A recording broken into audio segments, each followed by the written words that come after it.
He sent the photo at 11:47 on a Tuesday night.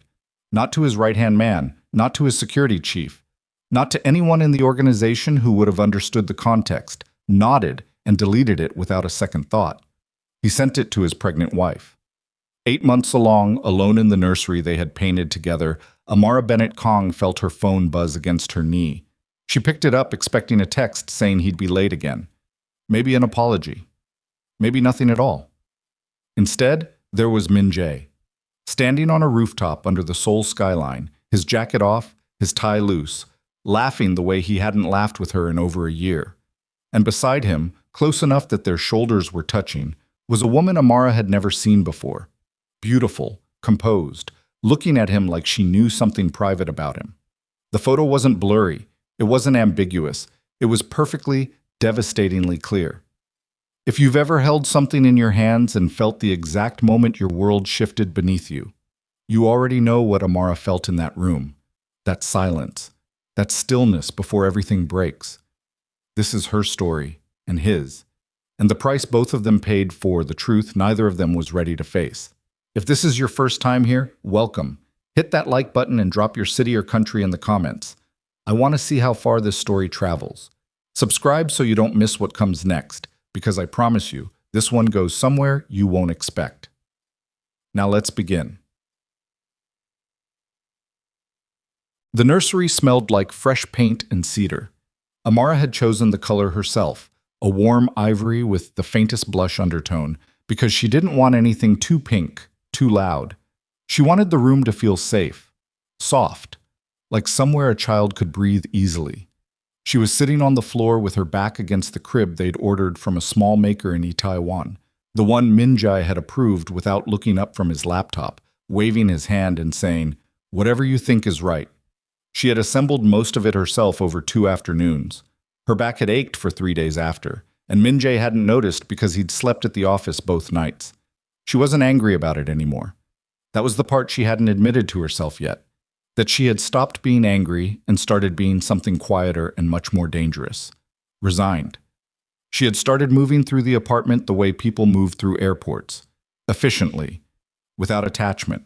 She had a onesie in her lap, a tiny white thing with small gray elephants printed on it, and she was folding and refolding it without thinking. Her phone was beside her knee. The apartment was very quiet. Min-jae had a meeting. He always had a meeting. And she had stopped asking which one and with whom because the answers were always careful and polished and told her absolutely nothing. When the phone buzzed, she almost didn't pick it up. She did, though. She picked it up because some part of her still hoped. The message was from Min-jae's number. No text. Just a photo. She looked at it for a long time without moving. Min-jae was standing on a rooftop she didn't recognize. The Han River was visible behind him, which meant they were somewhere high in the city. I was in his charcoal dress shirt with the sleeves rolled up. She knew that shirt. She had ironed it herself last week. And his tie was pulled loose the way he did when he'd been drinking. He was laughing. Full, open, unguarded laughter. The kind she used to be able to pull out of him sometimes, years ago, before the weight of his empire had calcified over every soft place in him. The woman beside him was not someone Amara knew. She was tall, elegantly dressed, with the kind of self-assurance that read immediately in the way she held herself. She was looking at Min-jae with an expression that Amara could only describe as comfortable, like she had done this before, like standing this close to him was normal. Their shoulders were touching. It was not a dramatic photo. That was almost the worst part. It wasn't a kiss, wasn't anything he could easily explain away as business. It was intimate in the way that small moments are intimate. The way someone leans slightly toward a person they want to be near. The way a laugh is shared rather than performed. Amara set the phone down on the floor beside her. She put her hands over her stomach. The baby shifted. A slow roll, an elbow or a heel pressing outward. And Amara pressed back gently, the way she did, and didn't say anything. She sat there for 11 minutes. She counted them on the clock above the doorframe. Then she picked up the phone, looked at the photo one more time, and set it face down. She got up slowly, one hand on the crib rail, and walked to the kitchen. Min-jae felt it the moment he looked down at his phone. He had been reaching for it to send the same photo to June, his right-hand man, who was waiting for confirmation that the evening's meeting with Sora Vane had concluded without incident. It was a casual send. Proof of a normal business evening wrapped up professionally. The kind of thing you did to reassure people that the meeting hadn't turned complicated. He saw Amara's name in the scent field. The blood left his face so completely that Sora, who was mid-sentence, stopped talking. Min-jae? He didn't answer her. He was already calling. The line rang 4 times. Then it went to voicemail. Not because Amara had rejected the call. He could tell the difference. She had let it ring, let it go. That distinction mattered, and he wasn't sure he could explain why. He called again, voicemail. He texted, "Pick up, please."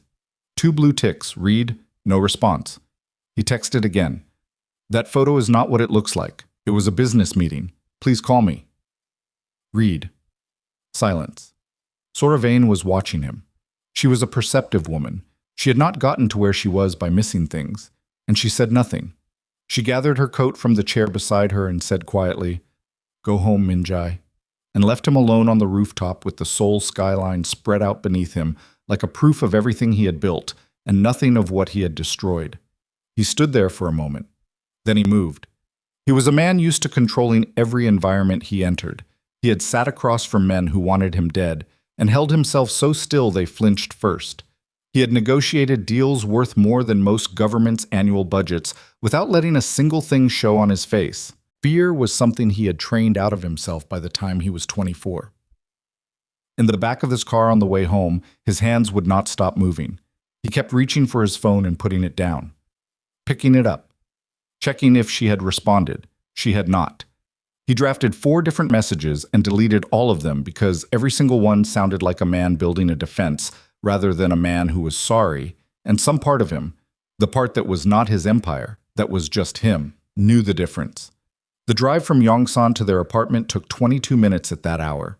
He had never noticed before how long 22 minutes could be. She had not turned on most of the lights. The kitchen was lit, the small lamp in the bedroom, and the hall light. The nursery was dark. The living room where they rarely sat together anymore was dark. Amara moved through the apartment in that half-light, and it seemed correct somehow. It seemed like the way the place actually was. At last, without the performance of warmth they had been maintaining for months. She pulled her travel bag from the top shelf of the closet. She didn't pack dramatically. She didn't sweep things off surfaces. She folded her things carefully, the way she did everything.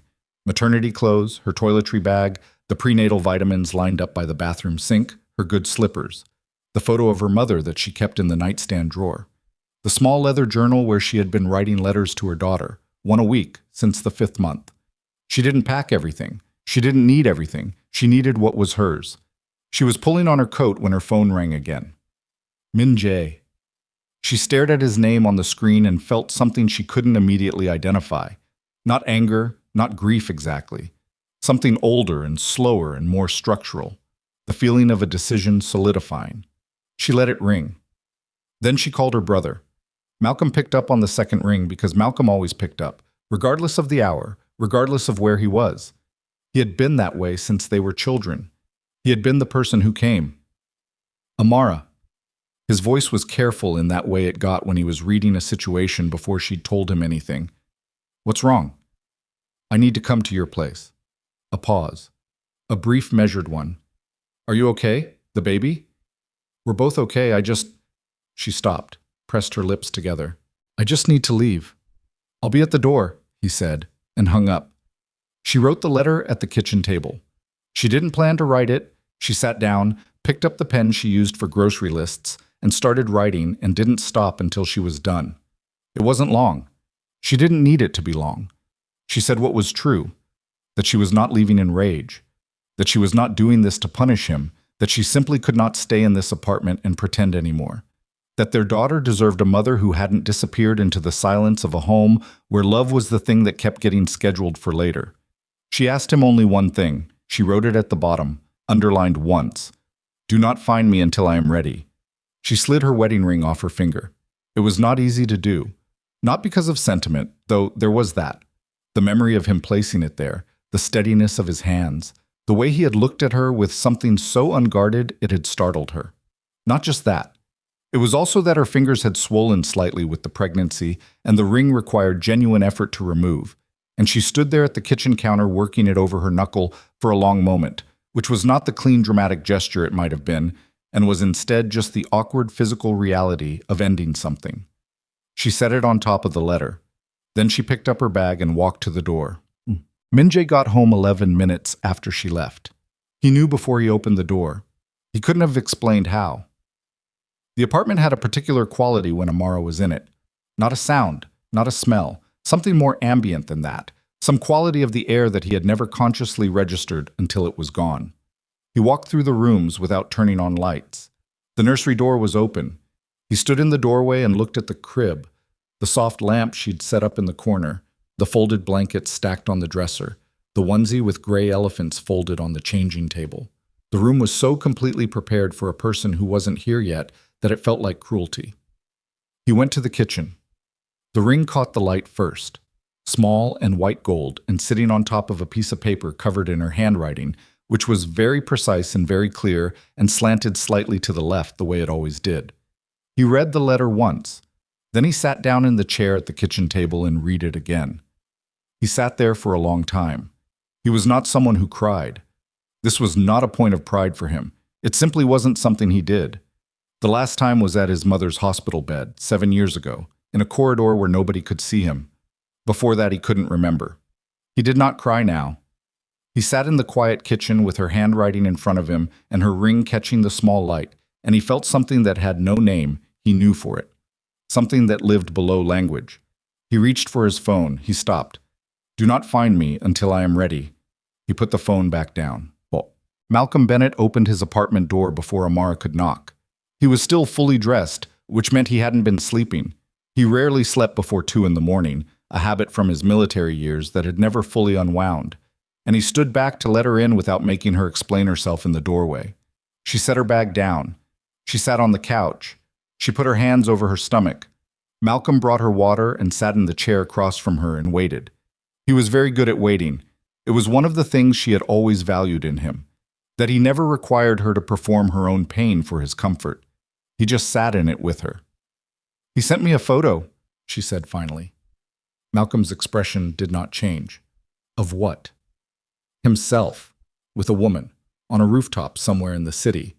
She paused. It looked... She stopped again. It was meant for someone else. He sent it to me by accident. Silence. "That's what makes it worse," she said, and her voice cracked once quickly and then steadied. "If he'd meant to send it to me, I could make sense of that. But it was an accident. I wasn't supposed to know this was happening, whatever this is." She exhaled slowly. "I wasn't even in his mind." Malcolm set his glass down. "I left my ring," she said. He nodded. "I don't know what I want from this yet," she said. "I don't know what I'm doing. I just know I couldn't stay there tonight." "You don't have to know tonight," Malcolm said. She looked at him. "He'll call you." "Probably." "Don't tell him where I am." Malcolm held her gaze. "Amara." "Malcolm." "He's going to—" "I know what he is," she said, and the quietness in her voice was not fragile.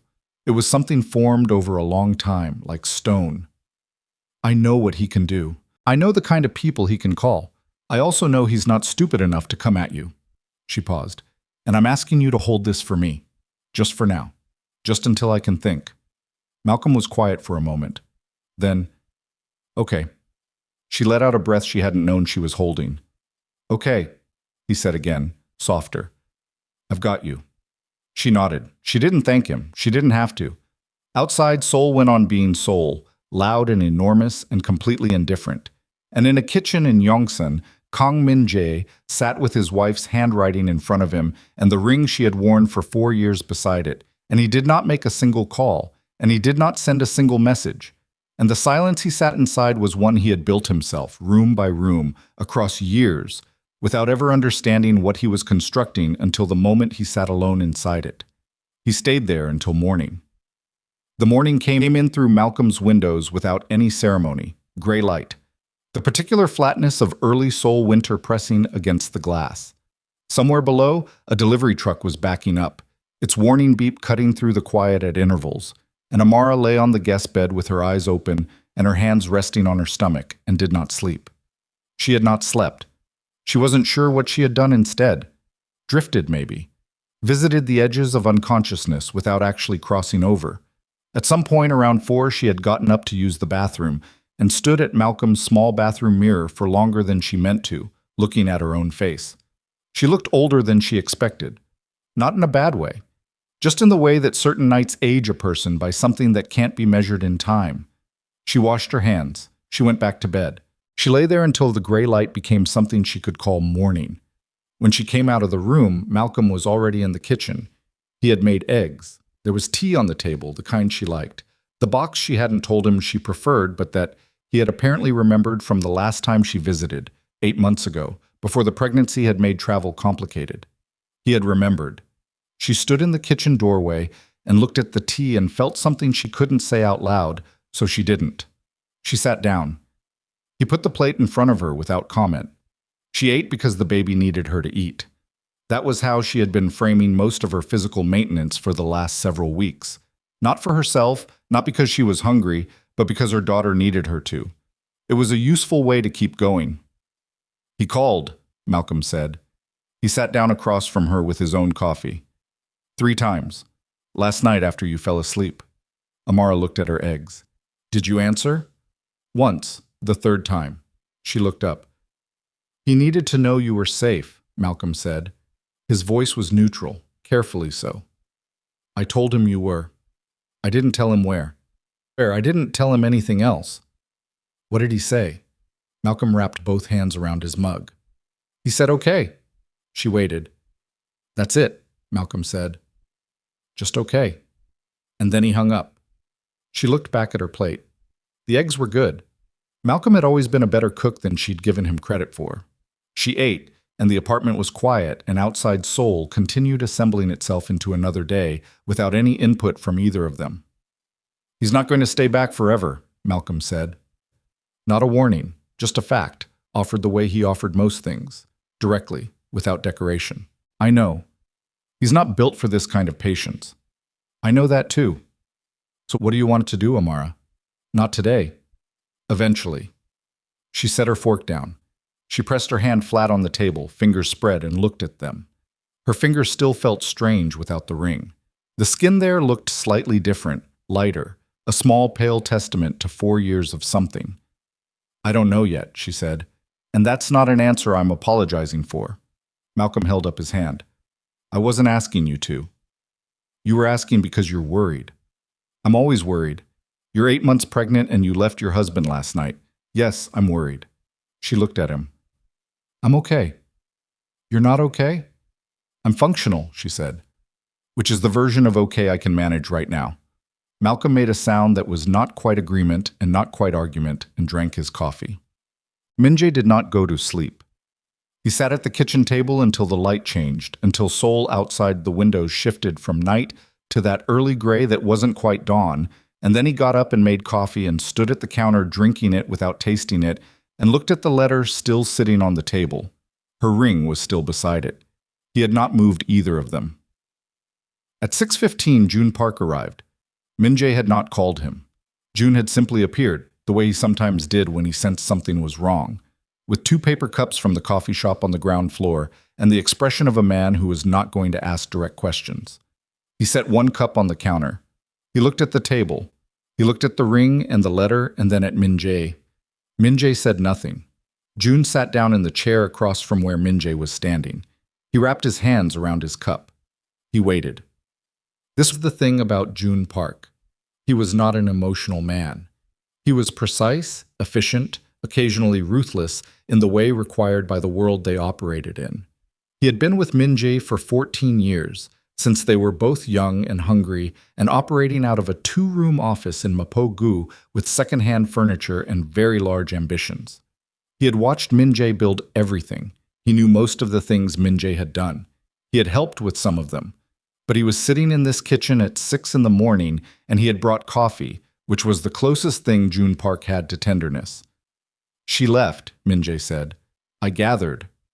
I sent her the photo, by accident." Min-jae set his cup down. "I was trying to send it to you." June said nothing. "The rooftop. Sora, the end of meeting photo. You know the one." "I never received it," June said, "because it went to Amara." Min-jae exhaled through his nose. She was in the nursery. She was in the nursery folding something for the baby, and I sent her a photo of me on a rooftop at midnight with another woman. The silence after that sat between them like something physical. Is there anything to explain? June said finally. His voice was measured. This was not a judgment. This was June doing what June did, assessing the operational situation. It was a business meeting. Min-jae looked at him. That's the truth. I know it was. But Amara doesn't know Sora. She doesn't know what that meeting was. She doesn't know. He stopped, pressed his lips together, started again. She asked me 3 weeks ago if something was wrong.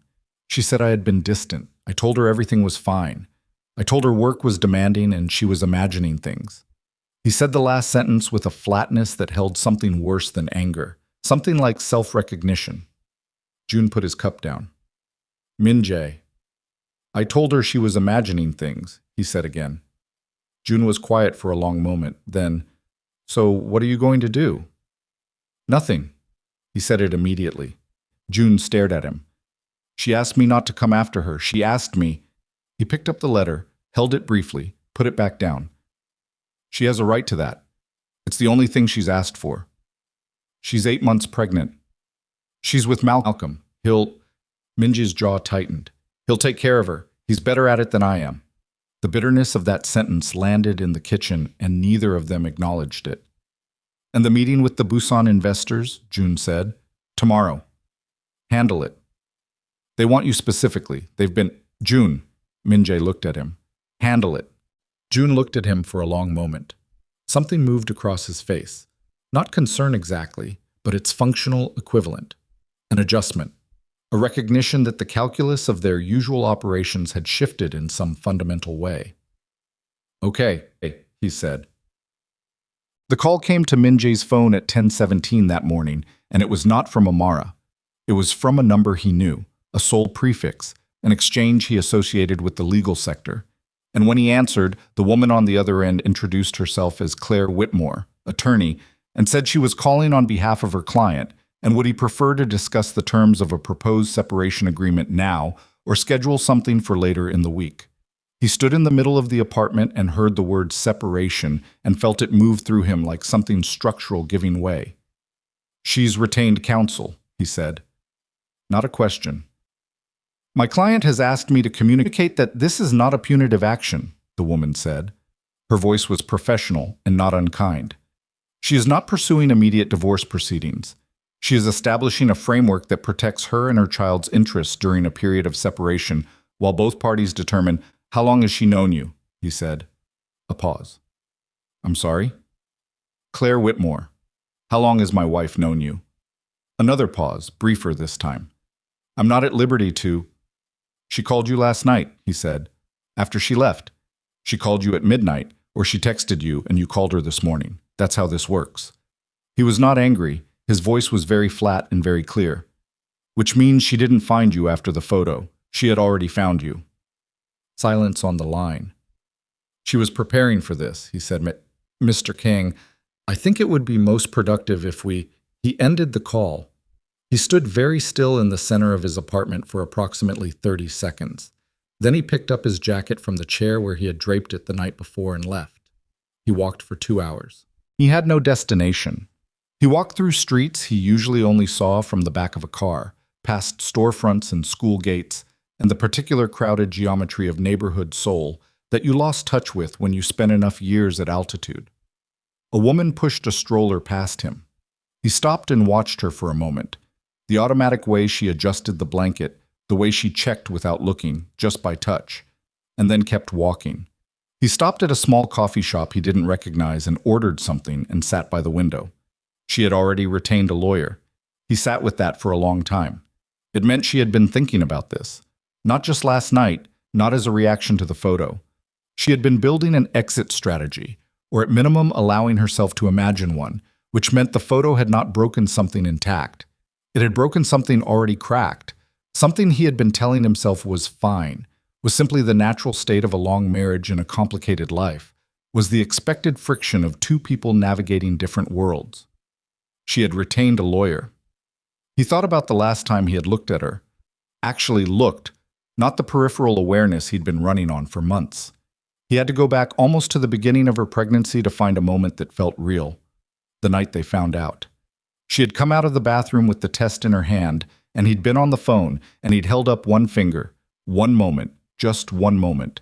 And she had stood in the bedroom doorway with this thing in her hand and waited for him to finish. He had put the phone down and looked at the test and felt something enormous and complicated, and he had pulled her in and held her, and it had been genuine. Every bit of it was genuine. But he had also, when she went to make tea, picked his phone back up. He sat in the coffee shop until his cup was empty and cold. Malcolm's phone buzzed at noon. He looked at the screen.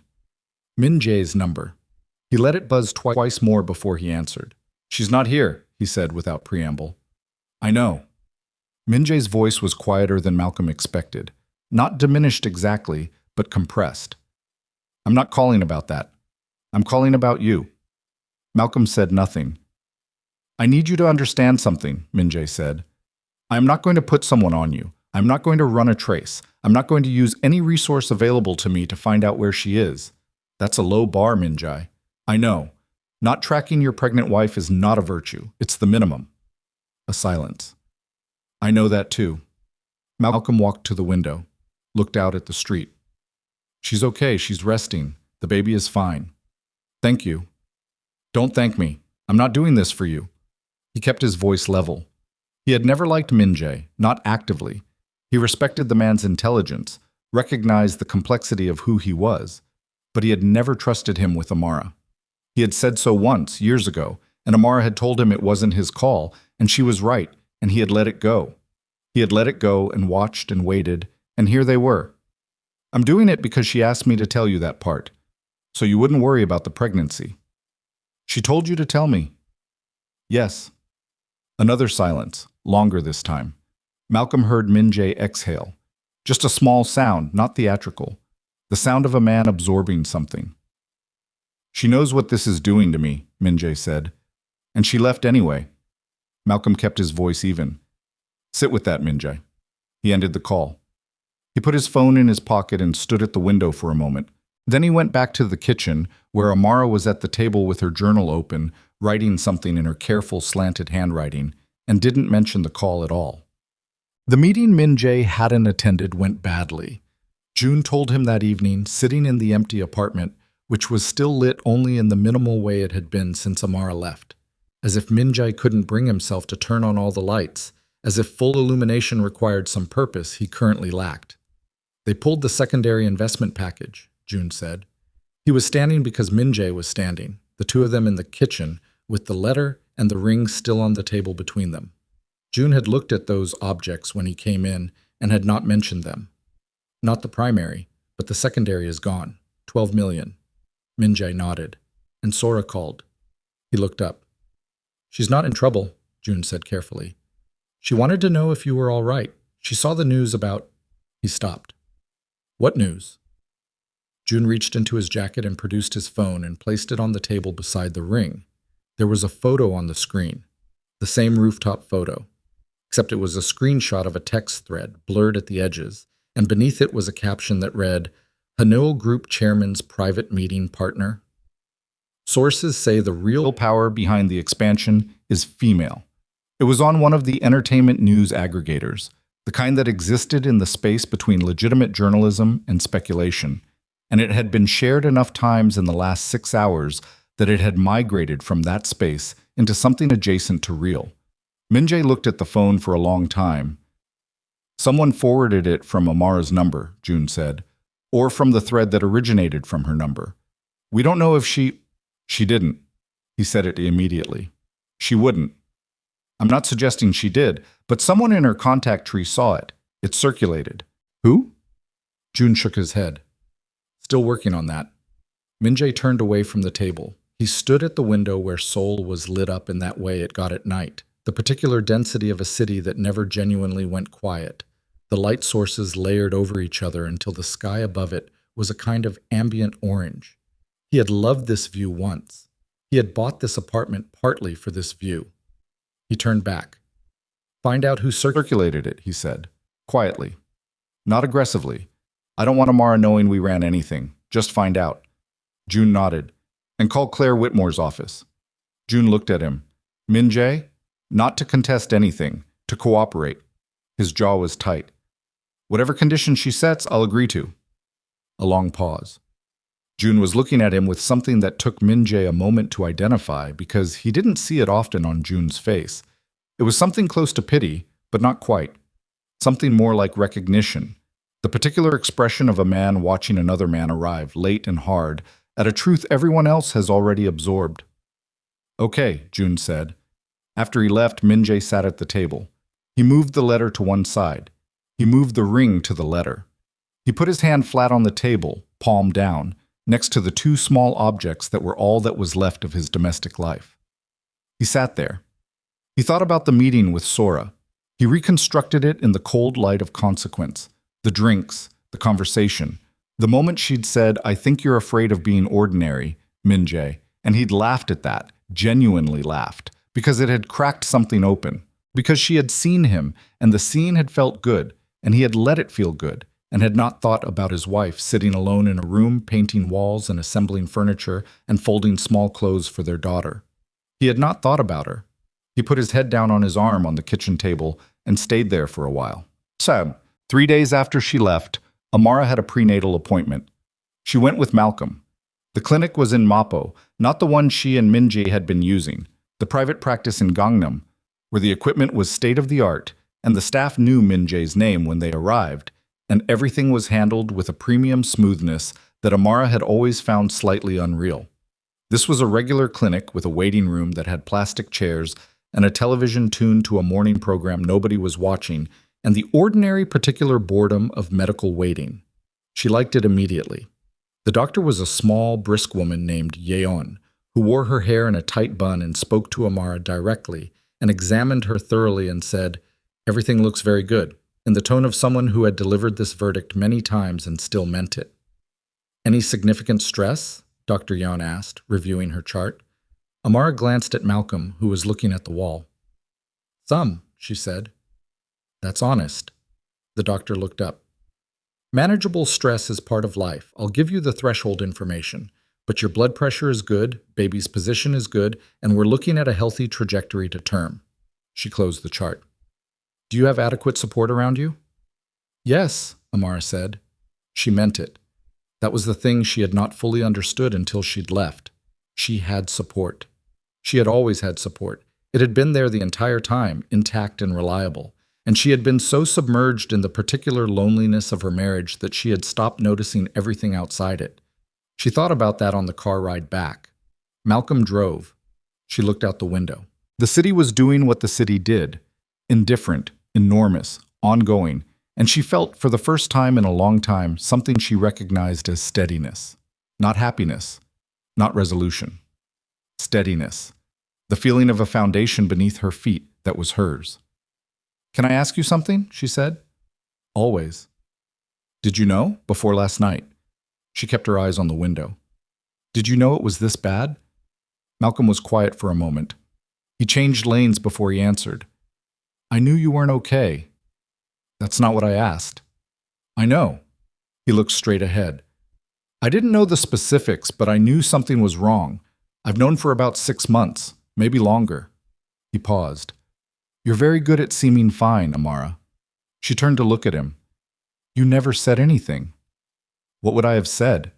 He glanced at her. "You're an adult. You'd made your choices. The only thing I could do was stay close enough that when you needed me, I was there." She looked at him for a moment. Then she looked back at the window. "I'm not fine," she said. "I know. But I think I'm going to be." He put his hand briefly over hers on the center console and then put it back on the wheel. Neither of them said anything else for the rest of the drive. On the 5th day, Min-jae went to see his mother. He drove himself, which he hadn't done in years. He'd had drivers since he was 31, a practical security measure that had become simply the way he moved through the world. He found the experience of driving himself both familiar and strange. He knew the streets. His hands remembered the muscle memory of it, but he had to think about it in a way he didn't used to, which made it feel deliberate, present. His mother lived in the same apartment in Dobong-gu where she had lived for 23 years. She had refused every upgrade he'd offered, every property, every arrangement. She had accepted certain things, the monthly deposit, the car service for her medical appointments, the kitchen renovation he'd arranged by simply showing up with contractors before she could object. But she would not move. She had built her life in that apartment after his father died, and she was not going to dismantle it now because her son had money. She was gardening on her small balcony when he arrived. She looked at him the way she always looked at him, carefully, without performance, and said, "You look like you haven't slept." "I haven't slept much." She pulled off her gardening gloves. "Come inside." She made tea. This was her response to most things. Not because she thought tea solved anything, but because making it gave both parties a moment to settle, to breathe, to stop the momentum of arrival. He had learned this from her without realizing it. He sat at her kitchen table and looked at his hands, and then said, "Amara left." His mother set his cup down. She sat across from him. She did not say anything yet. "I made a mistake," he said. "Not, I need you to understand it wasn't what it looks like.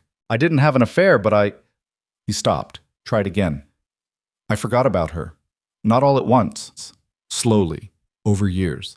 I kept choosing the work and I kept telling myself there would be time, and she was there. She was always there, and Min-jae."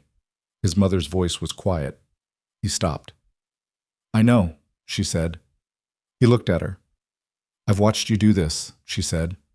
"I've watched you slowly move to the center of everything you've built and forget that the people who love you aren't management. They don't get a quarterly report. They don't negotiate terms." She wrapped her hands around her cup. "I'm your mother, and I know what it cost you to become who you are. I know what drove it. I know what you were afraid of." She paused. "But fear is not an excuse, Min-jae. It's an explanation. There's a difference." He was quiet for a long moment. "She retained a lawyer." "Good." He looked up. His mother met his gaze without flinching. She should have someone protecting her interests. She should have every resource available to her. You made her vulnerable, and now she's making herself safe. That's not betrayal. She looked at him steadily. "That's what a person does." He looked at the table. "What are you going to do?" she asked. "I don't know yet." "That might be the most honest thing you've said in years." She reached across and put her hand briefly over his, like Malcolm had done with Amara across the city, without knowing it, in the same gesture. "Figure out what you want to become, not what you want to get back. What you want to become." She took her hand away. "Those are different questions." He sat with her for another hour. They talked about small things, her balcony garden, a documentary she'd been watching, the neighbor whose dog barked in the mornings. He let himself exist in those small things without pushing through them towards something larger, and it was the closest thing to rest he'd had in 5 days. When he left, she walked him to the door. "Come back next week," she said. "Okay." "And eat something, Min-jae. You look like a wall." He almost smiled. Almost. He drove home through the city in the early evening, the light going amber and long across the buildings, and somewhere in the density of it was Amara, in a room he didn't know, in a life she was building without him, and their daughter was moving inside her, growing toward a world that would not wait for him to be ready. He parked in the building garage. He sat in the car for a while. He thought about what his mother said, not what you want to get back, what you want to become. And he turned it over and looked at it from different angles the way he'd learned to do with problems that didn't have obvious solutions. His phone lit up. A message from June. "You need to see this. Call me." He looked at the message. Then a second one arrived. 30 seconds later, a screenshot. A document. Legal letterhead. His name at the top, and below it a set of conditions. Formal, numbered, unyielding, delivered through Claire Whitmore's office to his legal team. The conditions were not punitive, they were precise. Counseling, mandatory, supervised contact initially. A demonstrated commitment to the language was careful and clinical, sustained behavioral change over a minimum 6-month assessment period before any discussion of reunification would be entertained by her client. He read them twice in the car, then he called June. "I saw it," he said. "What do you want to do?" He thought of Amara in the nursery, the onesie with the gray elephants, her handwriting on the letter, the ring catching the light on the kitchen counter. He thought of his daughter, whose face he had not yet seen, whose existence he had failed to prioritize in every small daily way that turned out to matter more than the large gestures he'd been Agree to all of it, Min-jae said. June was quiet on the other end for a moment. Just a moment. All of it. Every condition. Don't negotiate. Don't counter. Tell Whitmore's office we're accepting the terms as written. Another pause. Longer this time. Min-jae, the 6-month assessment clause alone, I heard you. That's not a standard separation framework. That's a probationary structure. Your legal team is going to push back on the language around, fire my legal team if they push back, Min-jae said. I'm not fighting her on this. The silence that followed was the kind that had texture to it. June processing not just the instruction, but what it meant. 14 years of working beside a man who did not concede, who had never once walked into a negotiation planning to give the other side everything they asked for. 14 years, and this was the first time. Okay, June said finally, and find me a therapist, not someone connected to the organization, not someone who knows my name from the business pages, someone independent. That's, June started. I know what it is. Find one. He ended the call and sat in the parking garage until the automatic lights timed out and left him in the dark, and he didn't move to trigger them again. He sat in the dark for a while. It was not uncomfortable. It was simply where he was. The person who had circulated the photo was named Han Byul. June brought the information to Min-jae 6 days after Amara left, setting a thin folder on the kitchen table. The letter and ring were gone now. Min-jae had moved them to the bedroom. He couldn't explain why, just that having them on the kitchen table felt like leaving an open wound in the center of the apartment, and sitting across from him with the expression of a man who was not sure how the next 10 minutes were going to go. Min-jae opened the folder. Han Byul was 28. She worked in digital content acquisition for a mid-tier entertainment company. She was also, according to the documentation June had assembled with characteristic thoroughness, the younger sister of a man named Han Do-yoon, who had worked as a mid-level financial coordinator for Haneo Group's entertainment division 4 years ago and had been terminated following an internal audit. Min-jae stared at the name. Han Do-yoon. You remember him? Vaguely. He turned a page. The audit found discrepancies in the venue contracting. He was redirecting commission fees. 15% on every contract over a certain threshold. Over 2 years it was significant. June's voice was flat and factual. He was terminated. No criminal charges because you chose not to pursue.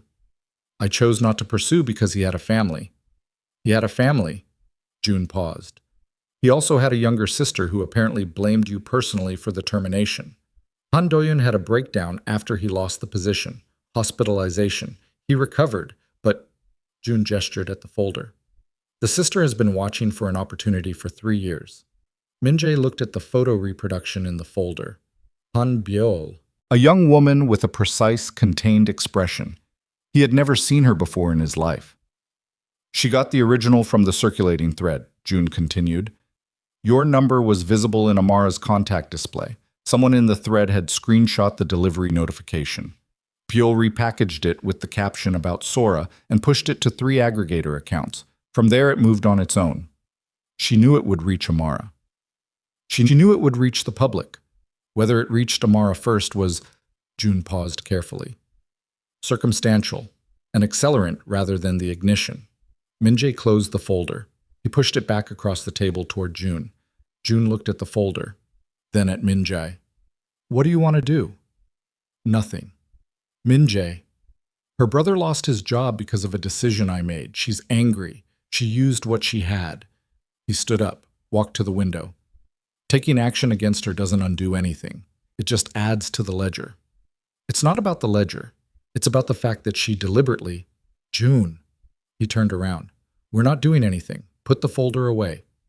June looked at him for a long moment with that expression again, the one Min-jae was becoming familiar with, the particular look of a man watching someone he's known for a long time become someone slightly different in real time. Okay, June said. He picked up the folder. But look into Han Do-yoon, Min-jae said, quietly. Find out what he's doing now. If there's a way to... Not an apology. I'm not sending a letter. Just find out if he has stability. June stopped. You want to know if he's all right. He redirected commission fees for 2 years. I've done worse things for less reason. Min-jae turned back to the window. Just find out. The therapist's name was Dr. Shin Woo-jin, and he had an office in Seodaemun that looked nothing like Min-jae expected. He had expected something sleek, something that matched the premium tier of service he was accustomed to. Subtle prestige, the particular aesthetics of expensive discretion. Instead, the office was in a building that needed its lobby renovated, on the fourth floor with a window that looked onto a parking structure, with furniture that was comfortable rather than designed and walls painted in a color Min-jae couldn't name, some middle shade between green and gray. He sat in the chair across from Dr. Shin and looked at the parking structure through the window and said nothing. Dr. Shin was 50-something. He had the kind of face that had spent considerable time listening, which left certain marks. A patience around the eyes, an absence of the small tensions most people carried in their expression. He had a notepad on his knee that he didn't immediately open. "I was told you wanted someone independent," Dr. Shin said. "Yes." "What does that mean to you?" Min-jae looked at him. "Someone who doesn't know what I am." "What are you?"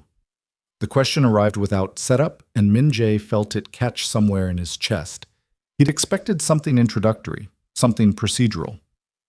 "A man who made a significant amount of money," he said carefully, "through a combination of legitimate and less legitimate means, and in doing so lost track of the only thing that was actually his." Dr. Shin wrote something brief on the notepad. "Your wife." "My family," he paused. "My wife. My daughter, who isn't born yet." Another pause. "Myself." "You list yourself last." "Force of habit." "Where would you put yourself if you arranged the list honestly?" Min-jae looked at the parking structure. A car was trying to back into a space and failing, making multiple attempts, adjusting, failing again. He watched it for a moment.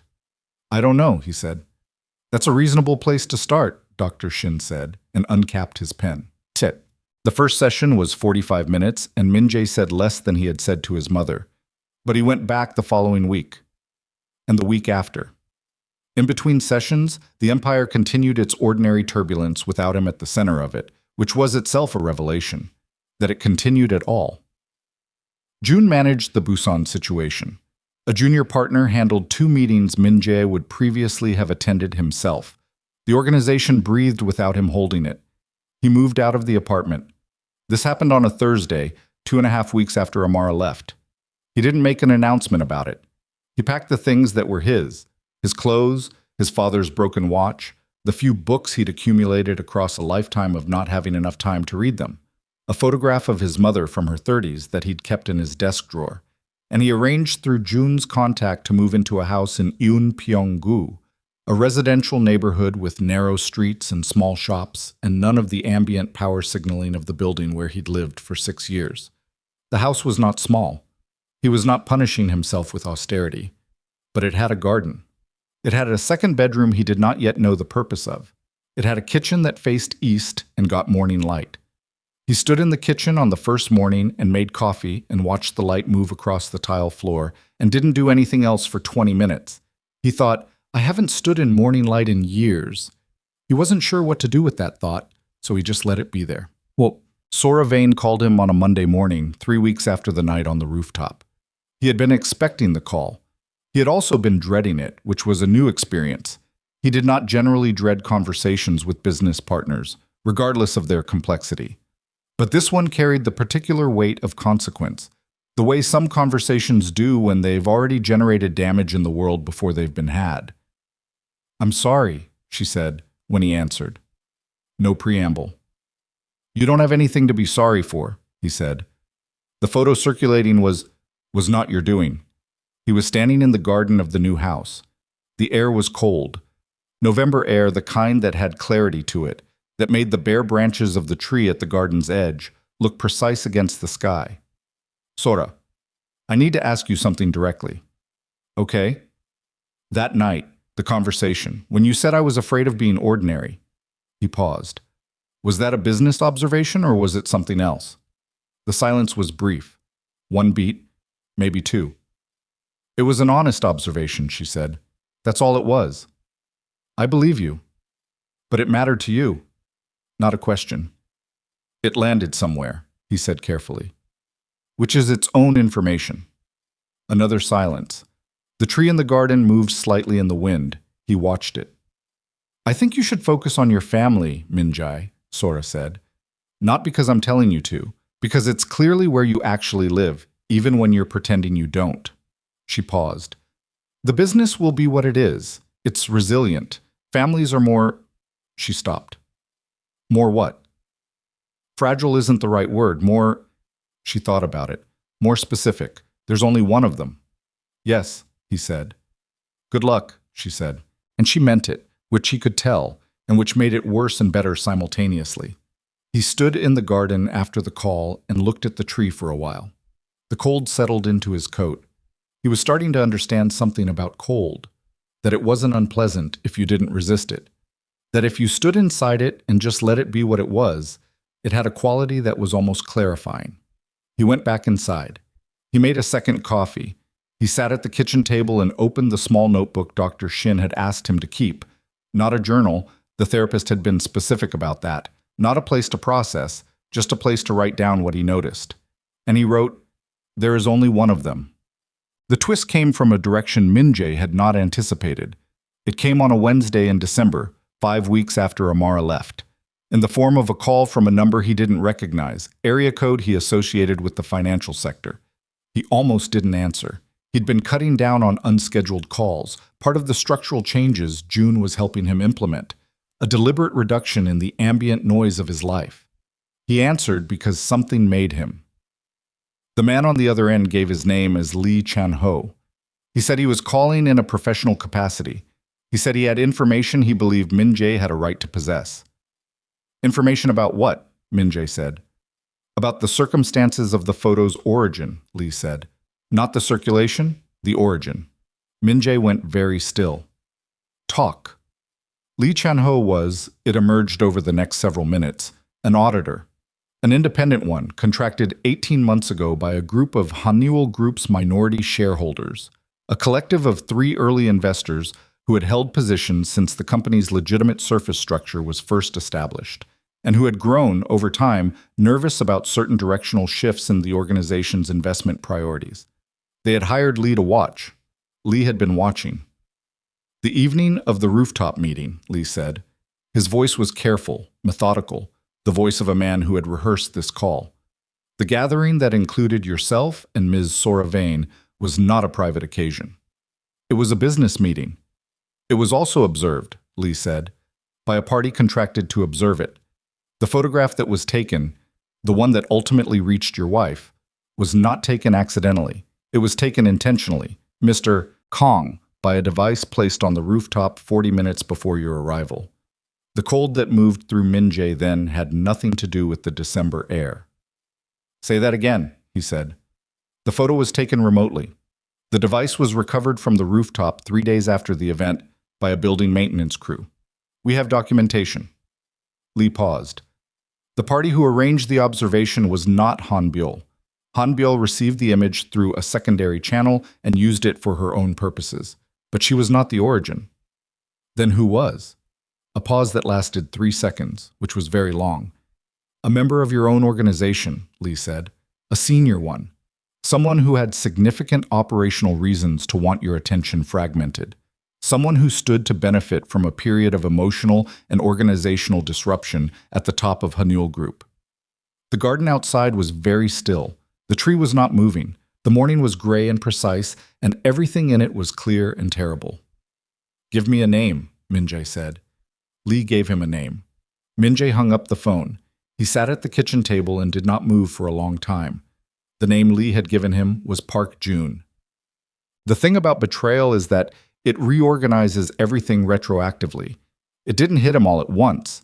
It moved through him in stages, the way something structural collapsing moves. Not an explosion, but a sequence, each element failing in order, the logic of it almost comprehensible in its progression. He went back through 14 years. June, who had shown up the morning after with coffee. June, who had known about the meeting with Sora, had known the location, had known the evening's itinerary down to the rooftop. June, who had sat across from him in this kitchen and looked at Amara's letter and her ring and said, in his careful, neutral voice, "What do you want to do?" June, who had been building a case for lateral control of Hanyul Group's operational structure for Min-jae started counting backward, started looking at decisions and turning points and moments he had interpreted as loyalty and was now reinterpreting as positioning, for at least 2 years, maybe longer. The Busan investor meeting that had gone badly. June had handled it. What had June told the investors? What had been communicated, and to whom, in the vacuum created by Min-jae's emotional collapse? The therapist search. June had found Dr. Shin. Min-jae had asked for someone independent, and June had provided someone, but had he verified? Had he done anything other than accept the referral?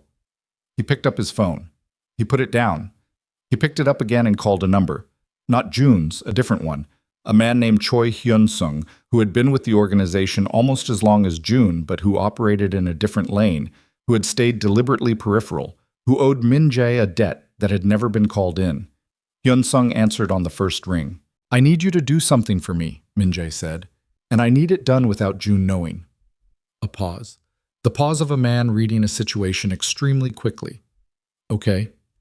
I need everything on the Busan meeting. What was communicated, by whom, to the investors? Every contact June made in the days before and after." Min-jae's voice was very flat, very controlled, the kind of control that was holding something enormous. "I need it clean, and I need it fast." "How fast?" "Today." Another pause. "Min-jae, how bad is this?" "I don't know yet." He stood up from the table. He started moving through the house in that way he moved when he was thinking, not pacing, just navigating space. "It might be operational. It might be—" He stopped in the hallway. "Just get me the information, Hyun-sung." "Done," Hyun-sung said, and hung up. Min-jae stood in the hallway of his new house in Eunpyeong-gu with the December light coming in at an angle through the front window, and his phone in his hand, and the name Lee Chan-ho had given him sitting in the center of everything like a stone dropped into still water. The circles were still expanding. He couldn't yet see how far they'd reach. He thought about calling Dr. Shin, then didn't. He thought about calling his mother, then didn't. He thought about Amara, not strategically, not in terms of what this changed, just her, specifically. The way she had stood in the nursery doorway when he'd arrived home late on 3 consecutive nights in September, and had not said anything, just stood there with her hand on the doorframe and looked at him with an expression he had filed as tiredness, and was now reconsidering. She had known something was wrong before he did. She had known, and he had told her she was imagining things. He went to the kitchen. He sat back down. Hyun-sung called back in 4 hours, not the rest of the day, which told Min-jae that either the information was easy to find or it was bad enough that Hyun-sung had moved fast. It was both. Hyun-sung read him 3 items. The first was a set of communications between June and 2 of the Busan investors dated 10 days before the meeting that had ostensibly fallen apart. Communications that established a parallel investment framework that excluded Min-jae's personal stake. The second was a financial document showing a transfer of operational authority over 2 of Hanul Group's legitimate subsidiary companies to a holding structure that June controlled, authorized, using Min-jae's digital signature on a document. Min-jae had signed 2 months ago without reading closely enough, during a period when he had been, he traced it back, absorbed in the early months of Amara's pregnancy, distracted, reduced. The third item was the one that made the kitchen go silent around him. A communication between June and Han Do-yoon's sister. Not Han Byul reaching out, June reaching out to her. 3 weeks before the rooftop meeting. Establishing contact. Establishing, based on what Hyun-sung was reading to him, an arrangement. Han Byul had not stumbled onto an opportunity. She had been handed one. June had found her, had identified her grievance, had cultivated it, had arranged the observation device on the rooftop and then fed the image through her so that when it circulated, the origin trail led to a grieving younger sister with a personal vendetta and stopped there. Clean, plausible, emotionally legible. A story that explained itself. While June sat in Min-jae's kitchen with coffee and said, "What do you want to do?" "Hyun-sung." "Sung," Min-jae said. "Yeah." "Where's June right now?" "Hanul Group offices. He's been there since 8. He has a board-adjacent meeting this afternoon. The kind that would normally require your presence. Don't tell him anything." "I wouldn't." "And Hyun-sung." Min-jae paused. "Thank you." "Don't thank me yet," Hyun-sung said quietly. You need to figure out how far this goes before you move. If you move wrong, I know. He's had 2 years, maybe more. There are people in the organization who are his now, not yours. You move without a clean map and you lose the whole thing. I know. A silence. Then, I'll keep digging. Give me until tomorrow morning. He ended the call. He sat at the table in the house in Eunpyeong-gu and understood, with a precision that felt almost surgical, what had actually happened in the last 5 weeks. Not a mistake. Not a photograph sent to the wrong person. Not a grieving sister seizing a moment. A plan, executed by the person he had trusted most completely, in the window created by the one relationship Min-jae had never adequately protected. June had used Amara. He had used her grief and her departure and the organizational chaos of Min-jae's emotional collapse to execute a restructuring that was 2 years in the planning. He had used the photo, had created the photo, to take Min-jae out of the building at the exact moment the Busan framework needed to be signed. He had used Min-jae's guilt, his compliance, his willingness to agree to every condition without negotiation, as cover for a series of financial and operational maneuvers that were still, even now, in progress. And he had done all of this while sitting across from Min-jae in the kitchen and bringing coffee.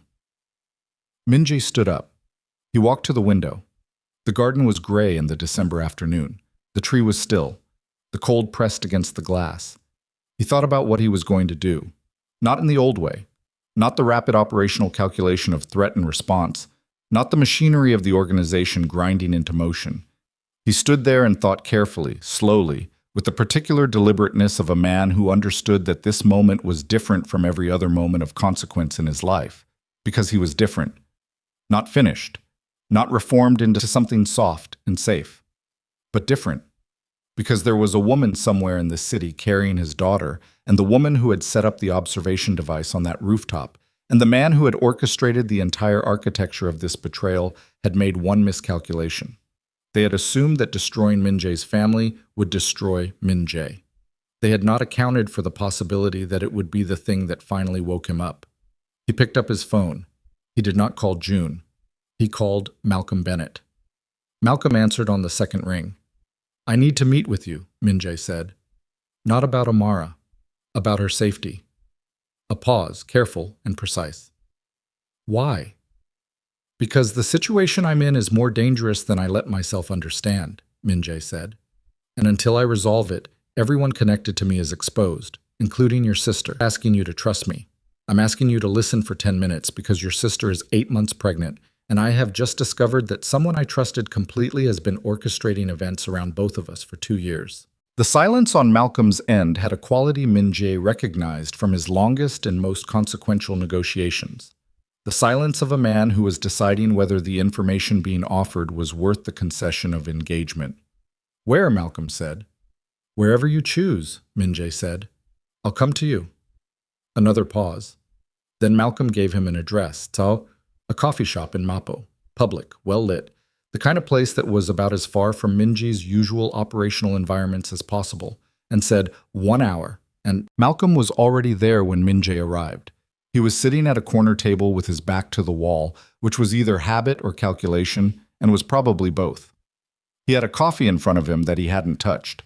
He was wearing a dark jacket, no tie, and he looked at Min-jae the way soldiers look at things they are assessing rather than seeing, with a flatness that contained considerably more information than it revealed. Min-jae sat down across from him. A server came. Min-jae ordered nothing. The server left. They looked at each other for a moment without speaking. Outside, the December street moved past the window. A woman pushing a stroller. A delivery cyclist navigating the narrow lane. The ordinary density of a city going about its business. Talk, Malcolm said. Min-jae talked. He gave it to him straight, no framing, no mitigation. The auditor's call, Lee Chan-ho's information, the device on the rooftop, the communication between June and Han Byul, the financial restructuring, the Busan framework, Hyun-sung's findings. He laid it out in sequence, the same way he would have briefed a board, factual and sequential, and he watched Malcolm's face as he did. Malcolm's face did not change much. A slight tightening around the eyes when Min-jae got to the part about June reaching out to Han Byul. A stillness that was almost absolute when Min-jae explained the document signed 2 months ago, the transfer of subsidiary authority. When Min-jae stopped, Malcolm was quiet for a moment. "How much of the organization does he have?" Malcolm said. "I don't know yet. Hyun-sung is still mapping it." "How long until you know?" "Tomorrow morning. Maybe tonight. And until then." "Until then, June thinks I'm cooperating with Claire Whitmore's conditions, grieving my marriage, attending therapy, and staying out of the building." Min-jae paused. "He thinks I'm neutralized." Malcolm looked at him. "Are you telling me this because you need my help?" "I'm telling you because your sister is connected to me, and right now that connection is a liability I didn't create deliberately, but am responsible for nonetheless." Min-jae held his gaze. "If June believes Amara has information about my emotional state, which she does through you, he may attempt to leverage that. Not violently, he's not crude, but information about her location, her condition, who she's seen, who's around her. That's operational currency and the kind of restructuring he's executing." Malcolm was very still. "I don't think he's moved on that yet," Min-jae said. "I think he believes the separation is doing his work for him. As long as I'm disoriented and compliant, he doesn't need to escalate." He paused. "But if he discovers I know, he'll move faster." "Yes." Malcolm picked up his coffee. He drank some. He set it down and looked at the table for a moment and then looked up. "What do you want from me?" "Two things," Min-jae said. "First, move Amara. Not far, not dramatically, just change the location. Don't tell me where. I don't want to know. I just want her somewhere that isn't the address she's been at for the last 5 weeks. Malcolm's jaw tightened. "You think he has the address?" "I think he has a great deal of information he hasn't shown me he has. That's how he operates." Min-jae paused. "I bought this house in Eunpyeong through a third-party property management firm. I was careful." "He still sent me a document about the property tax structure of the neighborhood 3 days after I moved in. He didn't say anything explicit about it. He just included it in a routine briefing." Min-jae looked at him. "He was telling me he knew. As information, as..." He stopped. "As a reminder that he sees everything." The muscle in Malcolm's jaw worked once. "Second thing," Min-jae said, "I'm listening. I need 2 days to move without him, knowing I'm moving. 2 days where everything appears normal on the surface. I'm compliant, I'm cooperative, I'm the man he believes I've become." He held Malcolm's gaze.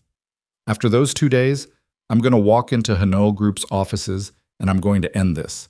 But I need those 2 days clean." "What does that require from me?" "Nothing operational. I'm not asking you to involve yourself in the business side. I'm asking you to..." Min-jae stopped.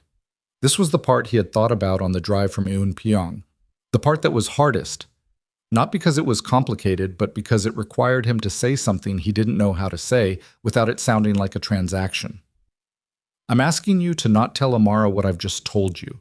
Not because I want to control what she knows. Because if she knows, she'll react. And if she reacts, and June is watching, he'll see the ripple," Malcolm said. "Yes." Malcolm sat back in his chair. He looked at the ceiling briefly, the way people do when they are running calculations they can't show on their face. Then he looked back at Min-jae. "I'm moving her today," he said. "Not because you asked, because you've told me something that changes the risk profile and that affects my sister, and I act on that." "Understood. And I'm not telling you where. I don't want you to." "After your 2 days," Malcolm said, "whatever you do in that building, I don't want to know the details. I need the capacity to look my sister in the face." "After 2 days," Min-jae said, "you won't need to not know. It'll be done in a way that's documentable, legal or close enough to legal that the distance isn't visible." He paused.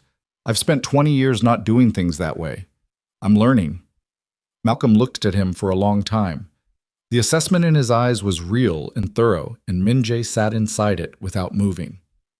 "You love her," Malcolm said finally. Not warmly, just as a fact he was establishing. "Yes." "You've had a strange way of showing it." "Yes." "And you're not doing this to get her back." "I'm doing this because she's in danger and because I caused the conditions that put her there." Min-jae's voice was even. "What comes after that is her decision." Malcolm was quiet for another moment. Then he nodded. A single, brief nod. the kind that committed nothing beyond the present agreement. 2 days, he said. 2 days, Min-jae said. They did not shake hands. Malcolm stood, picked up his jacket, and left the coffee shop without looking back. Min-jae sat alone at the corner table and stared at the untouched coffee still sitting where Malcolm had pushed it to the side, and breathed and began to plan. Oh, Hyun-sung called at 11 that night. Min-jae was at the kitchen table with a legal pad, which he had not used in years. He had transitioned entirely to digital documentation sometime around his mid-30s, but which he had found in a drawer in the new house, left by a previous tenant, and which had the particular quality of something that could not be intercepted. He had been writing names, mapping. "It's worse than we thought," Hyun-sung said, without preamble. "How much worse?" "The subsidiary transfer is just the surface. He's been restructuring beneficial ownership through 3 shell companies in the Channel Islands for 16 months. The paperwork roots back to Hanul's legitimate corporate structure, but the actual control position at the end of each chain is his." A pause. "Min-jae, if he completes the Busan framework next week, which is what the investor meeting was laying groundwork for, he controls 53% of Hanul Group's operational revenue stream, legally, on paper." The kitchen was very quiet. "And my position," Min-jae said. "You retain nominal chairmanship of the surface structure, the luxury hotels, the entertainment companies, the legitimate face." Hyun-sung's voice was careful and precise. "The actual organization, the parts that generate real capital, those pass to entities he controls." "He's not taking my company," Min-jae said. "He's taking the real company and leaving me the window dressing." "That's accurate." Min-jae looked at the legal pad. The names, the lines he'd drawn between them. "Can we stop the Busan meeting?" he said. "Not from outside. The investors have already committed. Pulling out now triggers a penalty clause that would... It's designed to be expensive." He anticipated someone trying to stop it externally. A pause. "The only way to stop it is from inside. Either you walk into that room and void the framework on the grounds of unauthorized restructuring, which requires you to have filed with the regulatory board before the meeting date, or you get June to withdraw." "June won't withdraw." "No? When is the regulatory filing deadline?" Hyun-sung was quiet for a moment. "Tomorrow at 5 p.m. Min-jae looked at the clock on the kitchen wall. It was 11:14. "So I have," he said. 17 hours and 46 minutes, Hyun-sung said. "And the filing requires documentation of the unauthorized transfers, which requires the Channel Islands corporate records, which are protected under..." "I know what they're protected under," Min-jae said. "I wrote the protection structure." A pause. 18 months ago, when June recommended it. The sound Hyun-sung made was not quite a word. "He built the lock," Min-jae said, "and he has the key."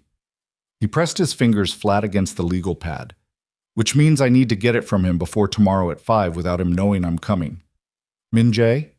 What?" "You understand what you're describing, completely. If he figures out, I know. He has people in the organization who are loyal to him now. I can give you numbers, but it's not small. He's been building for 2 years. Some of them probably don't even know whose flag they're under. He's been careful." "How many do you trust?" Min-jae said.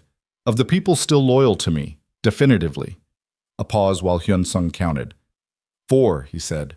"Maybe 5. "Names." Hyun-sung gave them. Min-jae wrote them on the legal pad, tore the sheet off, folded it, and put it in his shirt pocket.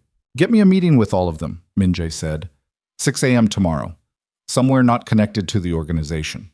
"Where?" "My mother's apartment building has a community room on the ground floor. She has access. I'll clear it with her tonight." He paused. "Can you get there by 6? "I'll be there by 5:30. "Hyun-sung." Min-jae stopped, looked at the table. "Why are you doing this?" A pause.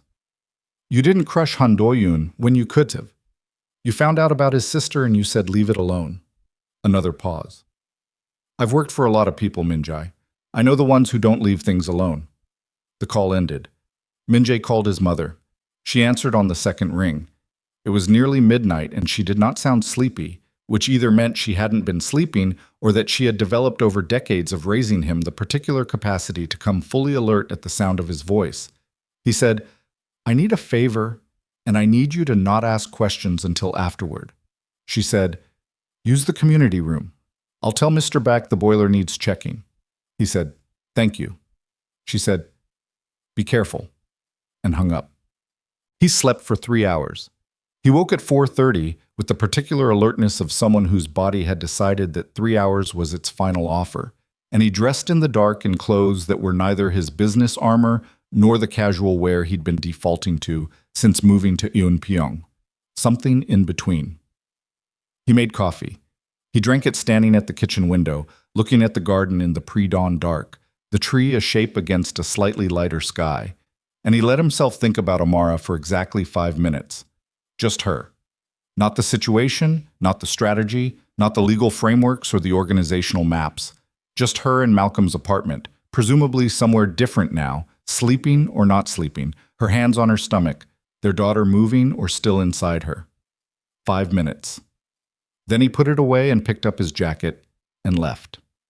The community room in his mother's building had fluorescent lighting that buzzed faintly and folding tables pushed to one side and chairs stacked against the wall that smelled like the particular institutional sadness of rooms used for monthly meetings of people who'd rather be elsewhere.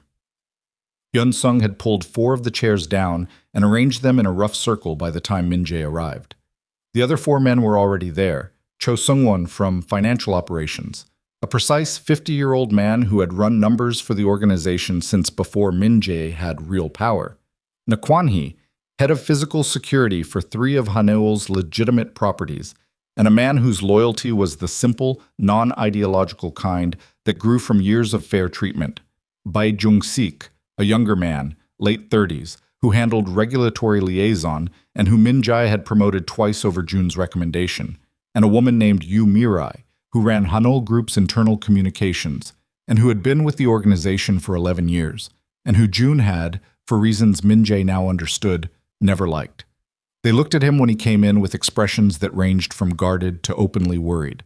None of them had been told why they were here. Hyun-sung had told them only that it was important, early and off-site. Min-jae sat down. He looked around the circle. I'm going to tell you something, he said, and then I'm going to ask you to make a choice. Everything I tell you is documentable, and I'll give you access to the documentation before I ask for anything. He paused. You can leave after I tell you. No consequences. But I need to know now who I'm working with and who I'm not, because I have 17 hours and I can't waste any of them. He told them. Cho Sung-won went gray in the face by the time Min-jae reached the Channel Islands structure. He recognized the architecture because he had processed some of the transactions without understanding their cumulative design. He could see, hearing Min-jae's account, exactly where his own work had been used and how. His hands gripped the armrests of his chair with the controlled grip of a man managing a very precise anger. Nakwan-hee did not change expression much. He was a man of limited expressiveness. He sat and listened, and at the end he said simply, "What do you need physically?" Bae Jung-sik made a sound at the part about the unauthorized signature, a short, sharp exhale, because he was the one who had prepared some of the regulatory filings that had been used as cover documents in the transfers. He hadn't known. He'd been used as insulation. Yu Mirai said nothing through all of it. When Min-jae finished, she said, "The Busan investor communication that Jun has been running. He routed it through my department's communication protocols. I signed off on the infrastructure without seeing the content." She looked at Min-jae with an expression that was calm and extremely cold. "I can give you every communication log from that routing, full metadata. It's admissible." "That's the first thing I need," Min-jae said. "The second thing is the Channel Islands documentation." "I can't access that externally," Cho said. "Those records are locked behind Jun's personal authorization chain. We'd need his credentials," Hyun-sung said. Everyone looked at him. "I've been with this organization for 9 years," Hyun-sung said. "I've run security assessments on our own digital infrastructure 4 times. The third time, 2 years ago, I found a parallel access point in the Channel Islands documentation system, a secondary login pathway that was built into the original structure as an emergency override." He paused. "I flagged it in my report. Jun reviewed my report. The pathway was not closed." Another pause. "I don't think that was an accident." "You've had access this whole time," Bae said, "to the access point, not the credentials." Hyun-sung looked at Min-jae. "But there's something else. When the structure was built, Min-jae, your authorization was embedded in the foundation layer. It was presented as a security measure. The chairman's implicit consent, the original signatory. June's restructuring built on top of it without removing it. He leaned forward. You are still, technically, a root-level authorized user of the documentation system. He couldn't remove you without collapsing the legal validity of the structure itself. The room was very quiet for a moment. So I can access my own records, Min-jae said. If we get you in through the override pathway before June realizes you're using it, Hyun-sung said, which means we do it once, completely, and we pull everything in one session. He paused. And we do it before he gets to the office this morning. Once he's in the building and logged into the system, he'll see the access. Within minutes. Min-jae looked at the clock on the community room wall. It was 6:22. What time does June get to the office? He said. Never before 8, Na said. Usually 8:15. So we have, Min-jae said. Less than 2 hours, Hyun-sung said. Then stop explaining and start working, Min-jae said. Well, what happened in the next 90 minutes was not dramatic in any visible way. It happened on a laptop Hyun-sung had brought, at a folding table in a community room with buzzing fluorescent lights, while Yumiri extracted communication logs from her department servers on her own device, and Cho Sung-won mapped the transaction timeline on a legal pad similar to the one Min-jae had used the night before. And Nakwan-hee stood near the door with the stillness of a man who had stood near many doors. Min-jae sat beside Hyun-sung and watched the screen. The access worked. It took 8 minutes to navigate the override pathway, and 3 more to confirm that Min-jae's root-level authorization was intact. When the documentation system opened, Hyun-sung made a sound, not celebration, just a brief release of held breath, and started pulling records. The records were worse than Lee Chan-ho had indicated. The Channel Island structure was not the only mechanism. There was a parallel arrangement in Singapore, simpler but significant. There was a series of internal loan agreements that had been structured to give June's holding entities first priority claim on Hanul Group's asset base in the event of, the language was bureaucratic and specific, leadership transition or incapacity. The agreements were signed with Min-jae's digital signature on dates when Min-jae had been in the building, had been signing multiple documents in rapid succession during high-pressure operational periods, had not read every page. He sat and read it and felt something that was not quite anger and not quite grief, and was some third thing that didn't have an easy name. The sensation of seeing the full architecture of something you'd been living inside without knowing it. How long has he been planning this? Bae said quietly, reading over Min-jae's shoulder. Long enough to be patient, Min-jae said. The Singapore structure is 18 months old, Hyun-sung said, reading from the screen. But there are preliminary documents here dated almost 3 years back. Exploratory filings. He was thinking about this before he started building it. 3 years. Min-jae sat with that. 3 years ago he traced it back, at the peak of the organization's expansion. The Incheon development project, the entertainment company acquisition, the hotel chain restructuring. The period he had later understood as the moment he'd most completely disappeared into the empire. The period when Amara had stopped asking him to come home for dinner because she'd stopped expecting him to. June had started planning when Min-jae was at his most consumed, when he was least likely to look down from the altitude of his own ambition and notice what was happening at ground level. Pull everything, Min-jae said. Every document, every communication. I want it all. It's a significant data package, Hyun-sung said. I know. Pull it. The extraction took 22 minutes. By the time it completed, it was 7:43, and Nakwan-hee at the door said quietly, "We should move." They moved. Min-jae called Claire Whitmore's office at 8 a.m. from a coffee shop 3 blocks from his mother's building. Her assistant answered. He gave his name. He was put on hold for 45 seconds, and then Whitmore herself came on, which told him she'd been informed he might call and had decided to take it, which told him Amara had given authorization. "Mr. Kang," she said, "I need to file an emergency regulatory complaint with the Financial Services Commission," he said. "I have documentation of unauthorized restructuring of a corporate entity in which I am the named chairman, executed by a senior officer using instruments that include unauthorized application of my signature." He paused. "I need to understand the fastest possible path to getting this filed before 5 p.m. today." A silence. Not a surprised one. A processing one. You understand that filing this initiates a formal investigation that cannot be recalled, she said. That's why I'm filing it. And the documentation you have, it's complete? Chains of authorization, original instruments, the transfer records themselves? Complete and extracted from the primary system with full metadata. Mr. Kang. Her voice shifted slightly. Not warmer exactly, but differently textured. This is outside my practice area. But I have a colleague at a corporate litigation firm who does exactly this. He can have someone meet you within the hour to assess the documentation package. Tell him to bring coffee, Min-jae said. I haven't had enough. The regulatory filing was submitted at 2:47 p.m. It was submitted by a lawyer named Oh Se-hoon, who had the focused, sleepless energy of someone who had been running on adrenaline since 9 that morning and who was still finding new documents in the package as they drove from his office to the FSC's intake facility. Min-jae sat in the back of the car with the legal pad on his knee and the folded sheet of names in his shirt pocket and his phone in his hand, and he did not call June. He did not call June. This was the hardest part. Not the documentation, not the navigation of the regulatory system, not the cold strategic maneuvering of the morning.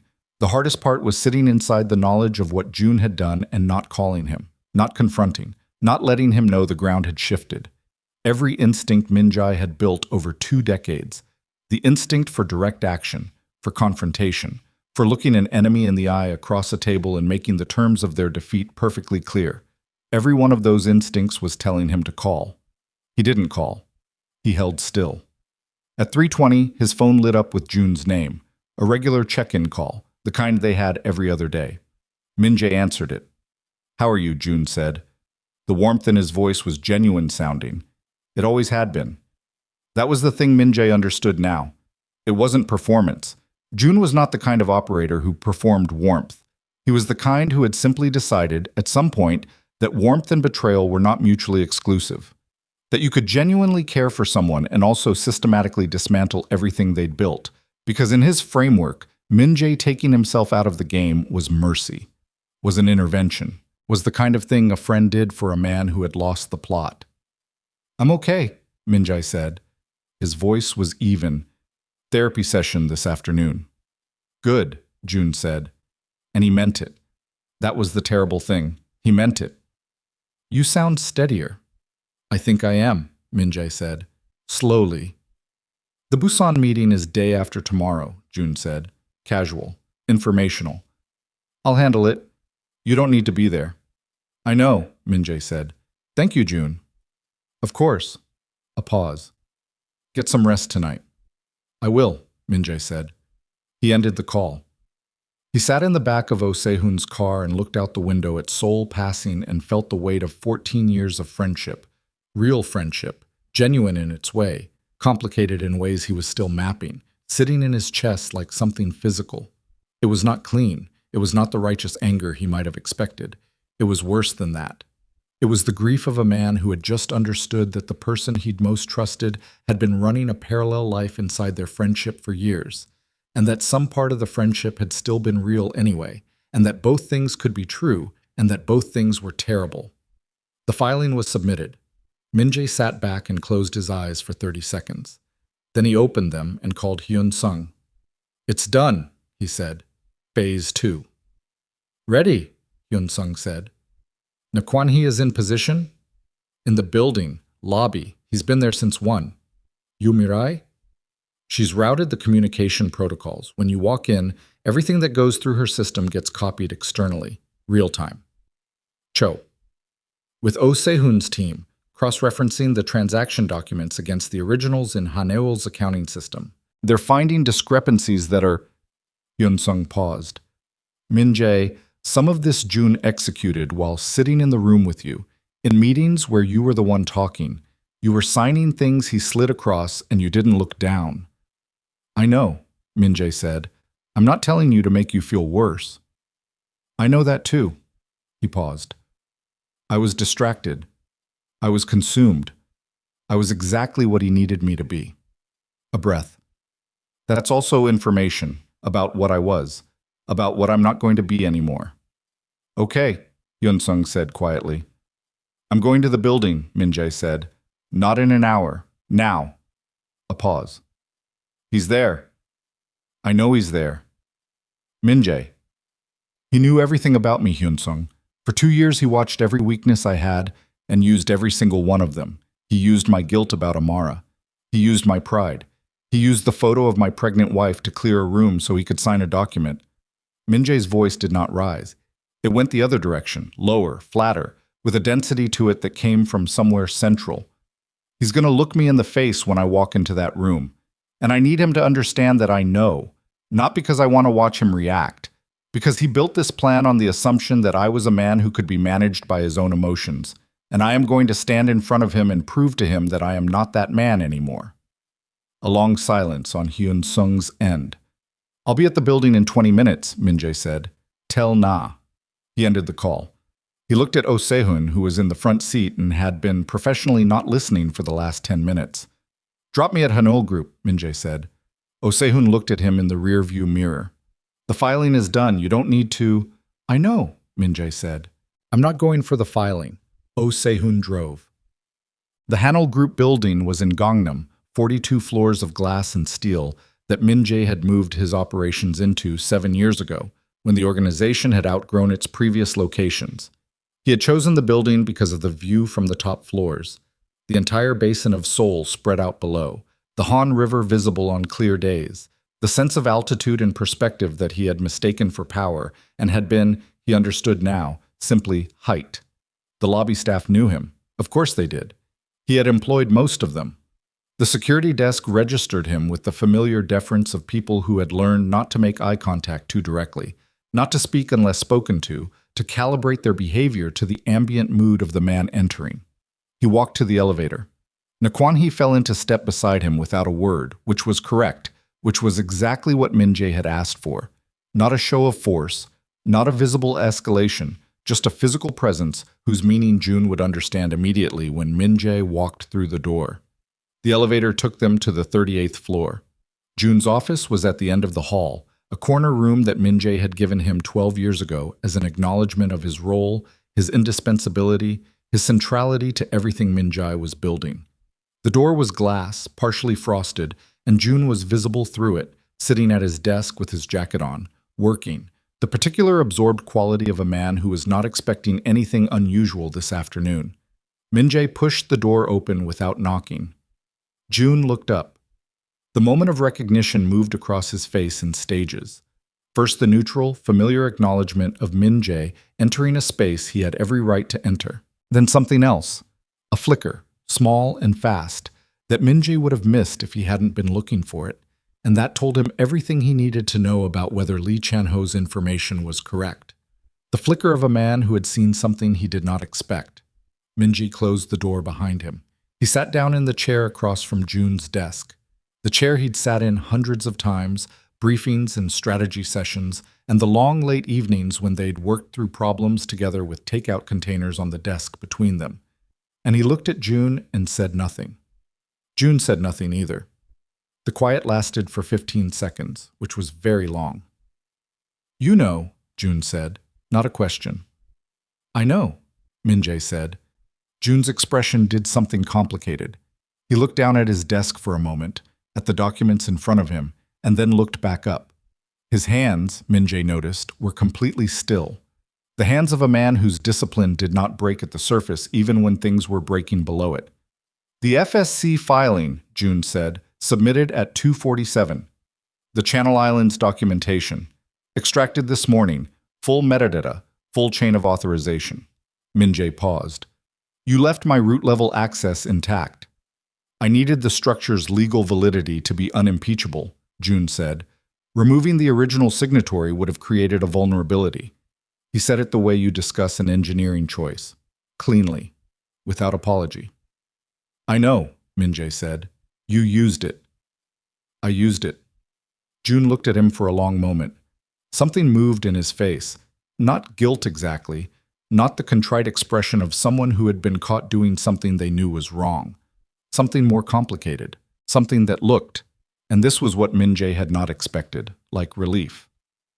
How long have you known about the rooftop device? June said. 6 days. Lee Chan-ho. Yes. June nodded slowly. He was always going to talk eventually. He's an auditor. They believe in the record. He paused. I miscalculated his timeline. You miscalculated several things, Min-jae said. Tell me what you think I miscalculated. The steadiness in June's voice was remarkable. Min-jae had spent 14 years watching this man in pressure situations, and he had always been like this, composed, analytical, present. It was what had made him invaluable. It was what had made him dangerous. You thought the separation would break me, Min-jae said. You thought if Amara left, if the organization showed instability at the top, if I spent 6 weeks in grief and compliance, I would be reduced enough that the Busan framework would pass before I surfaced. He paused.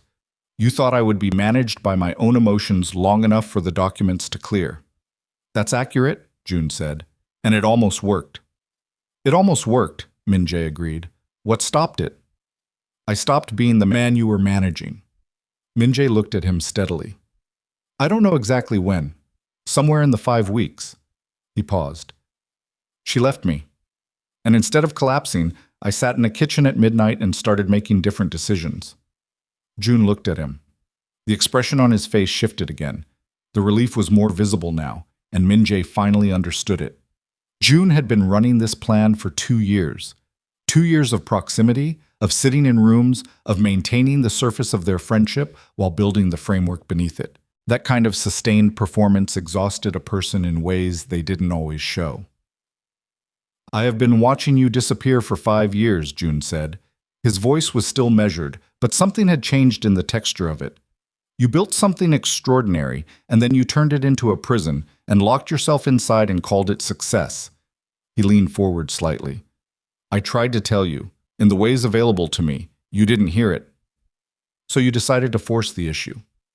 I decided, June said carefully, to restructure the organization in a way that would preserve it. Because you were making decisions, were failing to make decisions, that were going to cost us everything anyway, not through malice, through absence. He paused. I know what I did was not. You used Amara, Min-jae said. The words landed flat in the room. June was quiet for a moment. The photo was a mechanism. She was not supposed to. She was 8 months pregnant, Min-jae said. His voice did not rise. It went lower. She was sitting in the nursery putting together the crib I didn't help her build, and you arranged for a photograph to be taken and delivered in a way that you knew would reach her. You knew she was the access point. He stopped. You used my pregnant wife as a lever. June's composure shifted. Not collapsed, shifted. A small, genuine flinch at the specific articulation of it. That calculation, Min-jae said, is the one you should have not made. Min-jae, not because it wasn't effective, Min-jae said. Because she is not a mechanism. She is not a variable in an organizational restructuring. She is the person who put my father's watch on the shelf where I'd find it after he died, because she knew I couldn't ask for it myself. She's the person who made a home out of an apartment I barely lived in and who is somewhere in this city right now, safe, waiting to have our daughter. He paused. She is not a lever, June. The silence that followed was absolute. June looked at the desk. He looked at it for a long moment. Then he looked up. What happens now? He said. The FSC investigation opens, Min-jae said. The documentation is complete. The timeline is documented. Your communications with Han Byul are in the file. He paused. The Busan meeting doesn't happen. The framework doesn't clear. And me? Min-jae looked at him. 14 years. He had looked at this face across more tables than he could count, in more cities, in more situations of consequence. He had trusted this face completely. He had been wrong to trust it this completely, which was his failure. He had also been right that there was something genuinely trustworthy in it, for a long time, which made the wrongness more complicated and the grief of it more real. Your resignation from Hanul Group is effective immediately, Min-jae said. I'm not pursuing criminal charges, not because you don't deserve them, but because the organization will not survive the exposure that a criminal prosecution requires, and the people in this organization who did nothing wrong don't deserve that. He paused. The Channel Islands holdings revert. The Singapore structure dissolves. The loan agreements are void on the grounds of fraudulent execution. And personally, June said. Personally, Min-jae said, you leave. He paused. I'd prefer you go somewhere that isn't Seoul. That isn't a preference you're required to honor, but it's what I'd prefer. June looked at him for a long moment, with the expression of a man who is assessing whether what he is hearing is the full truth or the negotiating position. That's it, he said. That's it, Min-jae said. Because I spent 20 years building with you, June, because some part of what we built mattered. Because you looked at me across a kitchen with my wife's letter on the table and you felt something real, and that was also true. He held his gaze. I'm not pretending none of it happened. I'm also not pretending this is something I can put back. June was quiet for a long time. Then he opened his desk drawer. He removed his Hanul group identification card and set it on the desk between them. He removed the organization's internal access key, a physical device, old-fashioned for the industry, but something Min-jae had insisted on for the building's primary security systems. He set it beside the card. He stood up. He straightened his jacket. The Busan investors, he said. 2 of them are salvageable, Lee Yong-chul and the Park Consortium. The other 3 went with me because the terms I offered were better. With the framework voided, they'll need new terms, but they're not hostile. He paused. You'll want to contact them before the investigation goes public. Min-jae said nothing. I'm telling you because they're good for the organization, June said. Not for any other reason. I know, Min-jae said. June walked to the door. He put his hand on the handle. He stopped. He did not turn around. She loves you, he said. She never stopped. That's why it was an effective lever. He paused. It was also why I knew, eventually, that June left without finishing the sentence. The door closed behind him with a sound that was quieter than Min-jae expected. Not a slam, not a punctuation mark, just the ordinary mechanical sound of a door finding its frame, which was somehow worse than anything louder would have been. Min-jae sat in the chair across from the empty desk and looked at the identification card and the access key sitting side by side on the surface, and he did not move for a while. Nakwon-hee appeared in the doorway after a few minutes. He's gone, Na said. Took nothing from his office, walked to the elevator, left the building. Min-jae nodded. Do you want me to? No, Min-jae said. Let him go. Na looked at him for a moment, then withdrew. Min-jae sat alone in June's office with the December light coming through the corner windows, the particular angle of late afternoon winter light that was more gray than gold, and he let himself feel what he was feeling, which was not triumph and was not relief, and was not grief in any simple form, but was some combination of all 3 that sat in his chest like a stone that had been there a long time and had finally been named. He had been right about one thing. It did not feel like winning. He picked up the access key and the identification card and put them in his jacket pocket. He stood up. He straightened his jacket the way June had straightened his, the same gesture, and he understood in that moment that he and June had learned certain habits from the same years and the same pressures, and that even now, even here, there were things they shared that could not be simply filed as betrayal and closed. He walked out of the office. He did not take the elevator to his own floor.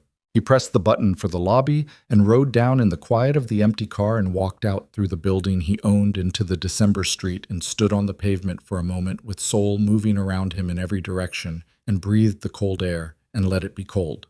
His phone was in his hand. He looked at it. He did not call Amara. He put the phone in his pocket and walked to find his car. The FSC investigation opened formally the following morning. Oh Se-hoon handled it with the methodical precision of a man who had spent his career in exactly this kind of work. The documentation package was comprehensive. The metadata was clean. The unauthorized signature application was documented with enough specificity that there was no ambiguous interpretive space for anyone reviewing it to navigate. June did not contest. He retained his own counsel, a quiet, competent lawyer in Seocho, and within 4 days had submitted to the FSC's information requests and signed the documents dissolving his position in the Channel Islands and Singapore structures. He did not call Min-jae. Min-jae did not call him. The Busan investors, the 2 June had identified as salvageable, were contacted by Cho Sung-won and Bai Jung-sik before the investigation became public. Lee Yong-chul was unsurprised in the way that certain experienced financial operators are unsurprised by developments they had been quietly watching approach. The Park Consortium required a longer conversation, but came to the same conclusion. that the framework they'd been offered had been structured in a way that had not fully disclosed the nature of the authority behind it, and that a revised arrangement with documented and verified oversight was preferable to the one that was now unwinding. The 3 remaining investors withdrew. The withdrawal cost the organization money. Not catastrophic money. Not the kind of loss that shook the foundation, but real money, with real consequences for the quarter's projections. And Min-jae sat with Cho and Bae in the conference room and looked at the revised numbers and accepted them without trying to minimize them. "This is what it costs," he said. "It could have been much worse," Cho said. "I know." He looked at the numbers. "That doesn't make this not real." Cho looked at him across the table. Something in the older man's face shifted slightly. Not warmth exactly, but its nearest functional equivalent in a man who expressed very little. A recognition. "No," Cho said. "It doesn't." They worked late that day and the day after, and by the end of the week the most acute operational damage had been assessed, documented, and assigned. The organization was not broken. It was smaller in certain ways than it had been, more visible in its legitimate structures and less expansive in its less legitimate ones, which was itself a consequence Min-jae had been processing as a direction rather than a loss. He attended therapy on Thursday. Dr. Shin's office with the parking structure view and the comfortable furniture and the neutral wall color that Min-jae had finally decided was called Sage. He sat in the chair and told Dr. Shin what had happened, beginning with the Monday morning phone call from Lee Chan-ho and ending with June walking out of his own office without finishing his last sentence. Dr. Shin listened to all of it. When Min-jae finished, Dr. Shin looked at him for a moment and then said, "How are you?" "I don't know," Min-jae said. "I expected to feel something cleaner." "Clean resolutions are for people who haven't been paying attention." Min-jae looked at him. "Is that therapeutic advice?" "It's an observation." Dr. Shin wrote something brief on the notepad. "You managed an extremely complex situation with considerable restraint. You didn't pursue criminal charges. You didn't escalate physically. You made choices that protected people who didn't deserve to be collateral."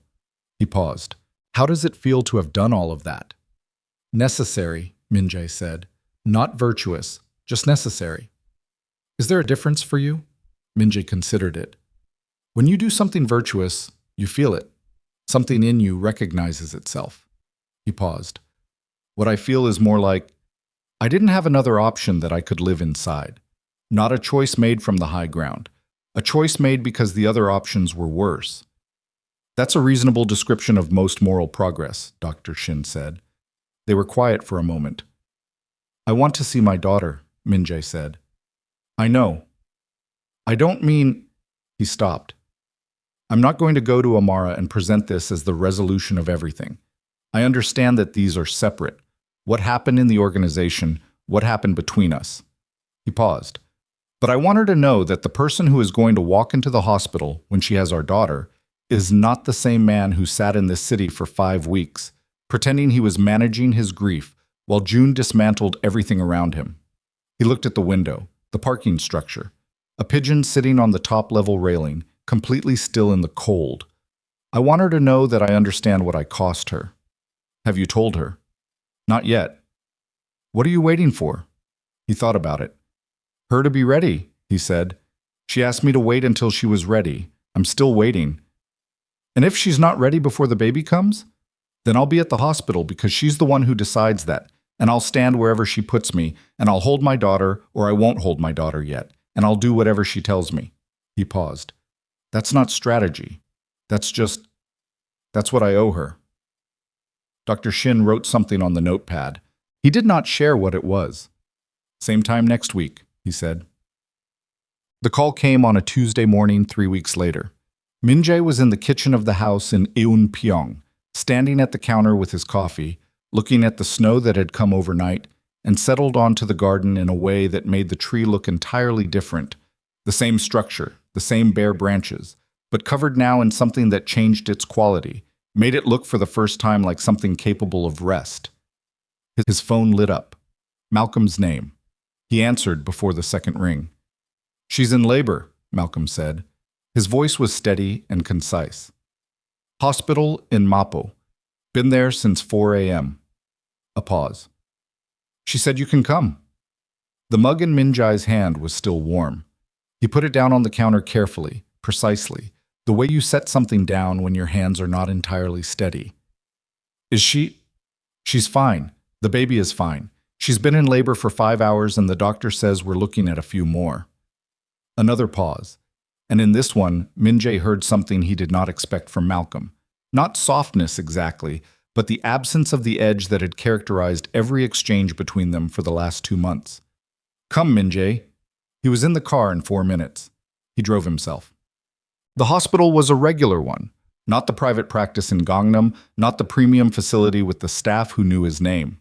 A regular hospital with a parking structure and an information desk and a maternity ward on the 4th floor that smelled like every hospital, antiseptic and recycled air, and somewhere beneath that, the particular organic fact of human bodies in extremity.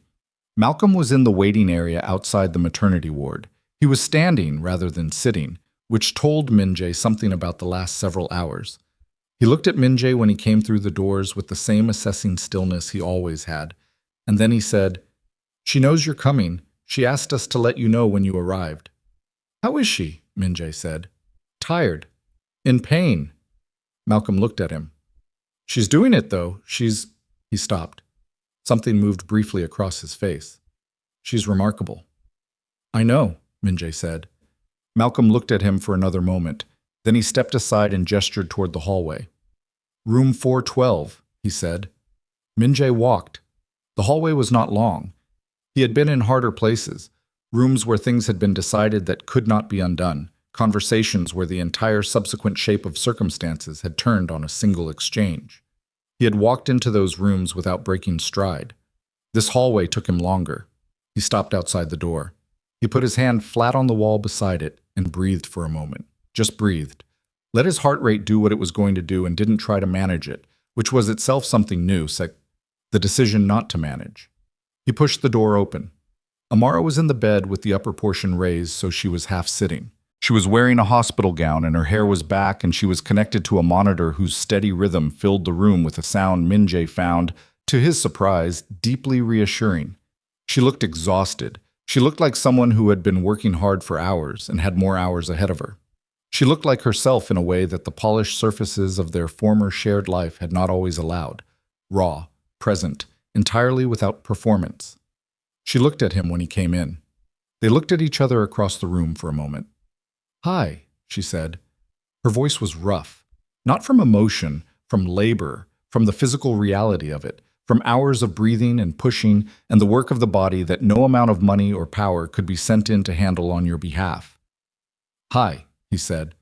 He did not move immediately. He stood inside the door and let her see him the way she needed to see him. Not arranged, not managed, just as he was. His coat? His face? Whatever was on his face, which he was not trying to control. "Come in," she said. "Close the door." He did both.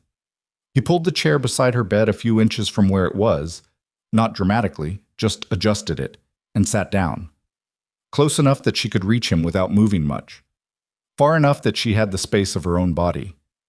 "The baby's okay," she said. "Malcolm told me." "Are you?"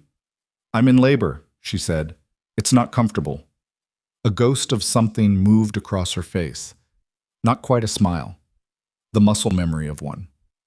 "Don't ask me how I'm doing, Min-jae. I know how I'm doing." "Okay," he said. "Tell me something," she said. She shifted slightly, adjusting her weight, and her hand moved to her stomach. "I've been in this room since 4 in the morning, and I've been thinking about everything and nothing, and I need—" She stopped. Another contraction moved through her, visible in the tightening of her jaw and the change in her breathing. She went inward for a moment, managed it, came back. "I need to not be alone in my own head for a while." "Okay," he said. And then he talked. He told her about the house in Eunpyeong, the garden with the tree, the morning light through the kitchen window. He told her about the community room in his mother's building with the fluorescent lights that buzzed, and the 5 people who had sat in a circle of folding chairs at 6 in the morning and chosen to be there. He told her about Hyun-sung, who he had not treated with enough acknowledgement for years, and about Yoo Mire's expression when she understood how her department's communications had been used. He told her about June. He told her the whole of it, not the organizational mechanics, not the regulatory filing details, but the essential truth of it, that the photo was not an accident, that it had been arranged, that the man Min-jae had trusted most had used the worst night of their marriage as an instrument. He told her without softening it, and without making it a bid for her sympathy. Just told her because she deserved the information and because he was not going to manage what she knew about her own life anymore. She listened. She did not interrupt. She went through 2 more contractions while he talked and came back each time and kept listening. When he stopped, she was quiet for a moment. "June," she said. "Yes." "I always thought—" She stopped, shook her head slightly. "I thought he was your person." "He was," Min-jae said. "For a long time he was." He paused. "People can be both things, real and also capable of something you can't absorb." She looked at the ceiling for a moment. "Are you okay?" He looked at her. The question landed unexpectedly. He had not been asked that. Specifically, the way she was asking it now, meaning him and not the situation, in a very long time. "I don't know yet," he said. "I'm functioning. I'm making different choices. I don't know if that's the same thing as okay." She looked at him. "It's more honest than okay," she said. "I've been trying to be more honest." "I know," she said. "I've been told." She paused. "Claire Whitmore talks to your lawyer. Your lawyer tells Oh Se-hoon. Oh Se-hoon is not as discreet as he thinks he is." The ghost of the almost smile again. "I know you agreed to every condition without negotiating. I know about the regulatory filing. I know about the house in Eunpyeong." She paused. "I know about the therapy." He was quiet for a moment. "How long have you known?" "Pieces of it, over the last few weeks." She looked at him directly. "I want you to know that none of it is why I called you in, today." "I know. I called you in because she's coming and because I didn't want her first hours in the world to be hours where her father wasn't allowed near her for reasons that are between you and me and have nothing to do with who she is." She held his gaze. "Not because you've earned it, not because the therapy or the filing or the conditions, not because any of that changed tonight into something resolved. It isn't resolved." "I know that," he said. "But she's ours," Amara said. "Both of ours. And I'm not going to use her as a consequence." The monitor beeped steadily. Somewhere down the hall, a door opened and closed. The afternoon light through the window was that same winter gray he had woken to in Eunpyeong that morning, and Min-jae sat in it and felt the full weight of everything the last 3 months had been, not as a man who had survived something, but as a man who was still inside it, still living in the middle of consequences that were not finished, in the presence of a woman who had decided that what was unresolved between them was not going to be settled by this room or this day, but that this room and this day still mattered anyway. "Amara," he said. "Don't," she said quietly. He stopped. "Not today," she said. "Don't tell me what you're sorry for today. Not in this room, not while I'm doing this." She exhaled slowly. "Today you're just here. That's what I need. Just here." "Okay," he said. "Hold my hand," she said. He reached across and took her hand. Her grip was immediate and strong, the grip of a woman who had been working very hard for a long time and was going to keep working. Her fingers were warm. He held on. Amara Bennett-Kang was born at 4:47 in the afternoon. She weighed 3.4 kilograms. She came into the world with the decisive, full-throated announcement of someone who had been waiting and had strong opinions about the delay. She was placed immediately on Amara's chest, and Min-jae stood at the bedside with his hand still in Amara's. She had not let go of it in the last hour, through the hardest part, and he had not moved from where she had put him, and looked at his daughter for the first time. She was red-faced and furious and absolutely, completely, blindingly herself. He had been in rooms where things happened that he would remember for the rest of his life. Decisions made, lines crossed, points of no return cleared one way or the other. He had thought he knew what it was to have an experience that reorganized everything it touched. He understood now that he had not known. He watched Amara hold their daughter, the way her arms closed around her with the perfect intuitive authority of a body that had been preparing for this for 9 months. And he watched his daughter's small face move through its first expressions of existing in the world, the scrunched confusion of light and cold air and the shock of being separate and outside. And he put his free hand over his mouth and stood there. He did not cry cleanly. He was not a clean crier. He stood at the bedside with his hand over his mouth and his other hand in Amara's, and his shoulders moving with something he couldn't contain and couldn't identify and didn't try to.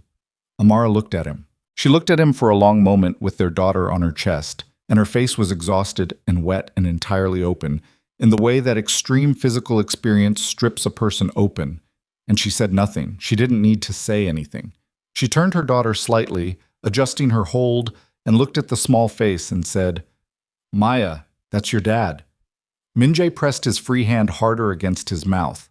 Maya did not look up. She was doing the urgent, ancient work of a newborn, finding warmth, finding the most primary things, focused on survival with a totality of concentration that made every adult concern in the room feel appropriately small. A nurse came and did the necessary things, and the doctor came and did her necessary things, and the room moved around the central fact of the new person in it. And Min-jae sat back down in the chair beside the bed and kept Amara's hand in his and did not try to occupy more space than he had been given. After a while, Amara looked at him and said, "Do you want to hold her?" He looked at his daughter, at the small wrapped weight of her in Amara's arms. "Yes," he said. The word came out without architecture. Just yes. Amara passed her over with the careful, total body attention of someone handing over the most important thing they have ever held. Min-jae took his daughter the way the nurse showed him, one hand under her head, the crook of his arm finding the angle, and Maya settled into it with the immediate pragmatic trust of a creature who had not yet learned that trust was something you had to decide to give. She was so small. He had known, abstractly, that newborns were small. He had been told this. He had processed this information.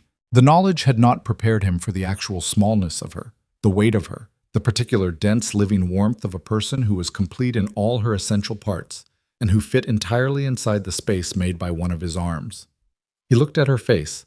She was already changing, minute by minute, the initial red of her skin cooling to something closer to what she would actually look like, her features settling into their own specific arrangement. He looked at her and tried to find himself in her and tried to find Amara and found both, and also found something else. Something entirely hers, already, something that owed nothing to either of them. He sat with her for a long time. Malcolm came in after the nurses had finished their rounds, and Amara had slept briefly, deeply, completely, the sleep of a person whose body had nothing left to argue about. He looked at Min-jae in the chair beside the bed, still holding Maya, who was also asleep with the commitment of someone for whom sleep was a full-time occupation. Malcolm sat in the other chair and looked at his niece for a while. "She looks like Amara's mother," he said quietly. "I was thinking that," Min-jae said. "The eyebrows," Malcolm said. They sat in the quiet of the room for a while. Outside the window, Seoul was going dark in the early winter evening, the streetlights coming on, the city assembling its nighttime version of itself. The monitor beeped gently. Amara's breathing was slow and even. "I owe you," Min-jae said quietly. Malcolm looked at him. "For the last 3 months. For what you did for her." He looked at his daughter's face. "I know you didn't do it for me, but I owe you anyway." Malcolm was quiet for a moment. "You don't owe me," he said finally. "That's not how family works." Min-jae looked at him. "She's my sister," Malcolm said. "This is what you do." He paused. "You don't balance it. You just show up." He looked at Maya. "That's also, by the way, what being her father is." "I know," Min-jae said. "Not in the crisis moments," Malcolm said. "In the regular ones. The ones where nothing interesting is happening and she needs her father anyway." He looked at Min-jae with the steadiness of a man who said things directly and without cruelty. "I've watched you be extraordinary in crisis situations for 3 months. I've also watched Amara spend 4 years being ordinary in an apartment by herself while you built something impressive." He paused. "The ordinary is harder." "I know," Min-jae said again. "Do you?" "I'm learning." He looked at Maya. "I'm learning what I don't know, which is more than I've ever admitted before." Malcolm looked at his niece for another moment. Then he nodded once, the same brief nod he had given Min-jae in the coffee shop in Mappo, committed to nothing beyond the present, but present. He stood up, straightened his jacket, and looked at Amara sleeping. "She'll want to talk to you," he said quietly. "When she's rested. Not tonight, but soon." He looked at Min-jae. Be honest with her. Don't manage it. I won't, Min-jae said. Malcolm looked at him one more time with the eyes of a man who had spent a significant portion of his adult life making assessments and whose assessments had historically proven accurate. Then he went out. When Amara woke, the room was dim. She had slept for 2 hours. Min-jae had been sitting with Maya for all of them, transferring her only to the bassinet when the baby's stirring had developed into something that required feeding, and sitting through that too. Watching with the particular concentration of a man who was learning a new language and understood that every detail mattered. Amara looked at him when she came awake. She took a moment to orient the room, the monitor, the bassinet, the hour. And then she looked at him, and he looked at her, and they sat inside that for a moment. She slept, he said. She'll be up again in an hour, Amara said. She pushed herself up slowly, carefully, the body inventory of someone emerging from an enormous physical event. She's noisy when she's hungry. I noticed. Amara looked at the bassinet. She looked at their daughter for a long moment with an expression he had no language for. Something beyond love. Something that had love as its ingredient but was a different compound. The expression of a person who has done something irreversible and found that irreversible is not the same as wrong. She looked back at Min-jae. I'm not ready, she said. He waited. To talk about us. About what comes next. About whether... She paused. I'm not ready for that conversation. I have a day-old daughter and my body feels like it's been turned inside out, and I'm not going to make any decisions about my marriage in this room. I'm not asking you to, he said. I know you're not. She looked at him. But I want you to know that I see what you've been doing the last 3 months. She paused. Not as evidence, not as proof of anything, just... She looked at her hands. I see it. Okay, he said. I don't know what I want, she said. From this. From you. I don't know if what's broken between us is the kind of thing that gets fixed, or the kind of thing that gets rebuilt into something different. She looked up. I know those aren't the same thing. They're not, he agreed. I'm going to need time, she said, more than I've had. I know. And space, my own space. I'm not going back to that apartment. I know that too. He paused. I'm not in it either. I moved. He told her about the house in Eunpyeong briefly, without selling it to her, just the facts. The neighborhood, the garden, the morning light.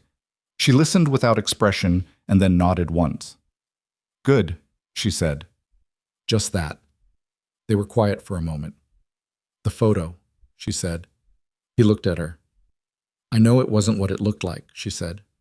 I think I knew within a few days. I know you, Min-jae. I've known you for 6 years, and I know what betrayal looks like on you, and I know what guilt looks like on you, and they're different. She paused. But that's not what I left over. I know. I left because... She stopped. I left because I had been disappearing for 2 years, and the photo was just the moment I finally felt it clearly. The moment the thing I'd been trying to ignore became impossible to ignore. She looked at him steadily. You weren't having an affair, but you were also not there. In every way that mattered, you were not there. No, he said, I wasn't. And I need to know that the man who shows up, not today, not in the crisis moments, but in the regular ones, the Tuesday afternoons and the boring evenings, and the times when nothing important is happening, I need to know that man is different from the one I was living with. She held his gaze. I can't go back to being invisible in my own home. You won't be, he said. And then, because he had made promises before that had been real at the time of making and had not survived the next quarter's pressures, he added, I know that's not enough to say. I know I have to show you what that means in practice. Over time, in the ordinary way, Malcolm said. He paused. I'm not asking you to believe it tonight. I'm asking you to give me the time to demonstrate it. She looked at him for a long time. Maya made a sound from the bassinet. Not quite awake, not fully settled. The sound of a small person processing the extraordinary fact of existing. Both of them looked at her instinctively and simultaneously, which was its own thing, that instinct, that shared turning. Okay, Amara said. Just that. Just okay. Not a resolution, not a promise, not a return to before. A door left open at a specific width that would widen or close depending on what came next, over months, over the regular, unremarkable fabric of time. Okay, he said back. What came next was not a restoration. They did not move back into each other's lives the way things move back into place after a storm. There was no ceremony of reconciliation, no single moment when the decision was made and announced. There was instead a series of small, specific things that accumulated over time, the way trust accumulates, not in large gestures, but in consistent small ones, in the moments that nobody records and that can't be presented as evidence, but that the people living them feel. Min-jae came to the house Amara rented in Yongsan every Tuesday and Thursday afternoon. He came on time, which sounds minor, and was not minor, because he had spent years treating time as a resource he allocated by priority, and the people who loved him as a category that could always be reprioritized. He came and he was there for the duration, and when he left cleanly, without pressing, without staying longer than the agreed time, without making his leaving into a guilt-producing event. He learned what Maya needed. Not in the theoretical sense, not the research, not the acquisition of knowledge as a preparation for involvement.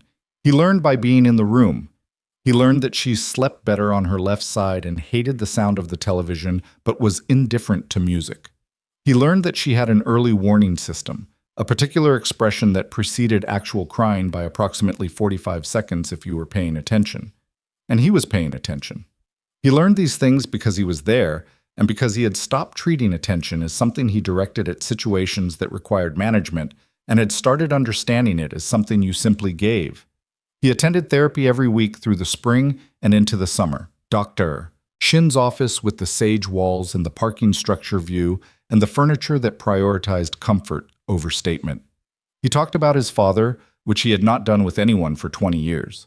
The poverty, the fear of becoming his father's ending, the decision made so early that he couldn't remember making it. That power was the only protection against loss. He talked about what it had cost him to build a life around that decision. He talked about June without resolving him into a simple story, because June was not a simple story, and the attempt to make him one felt like dishonesty. He did not talk to June.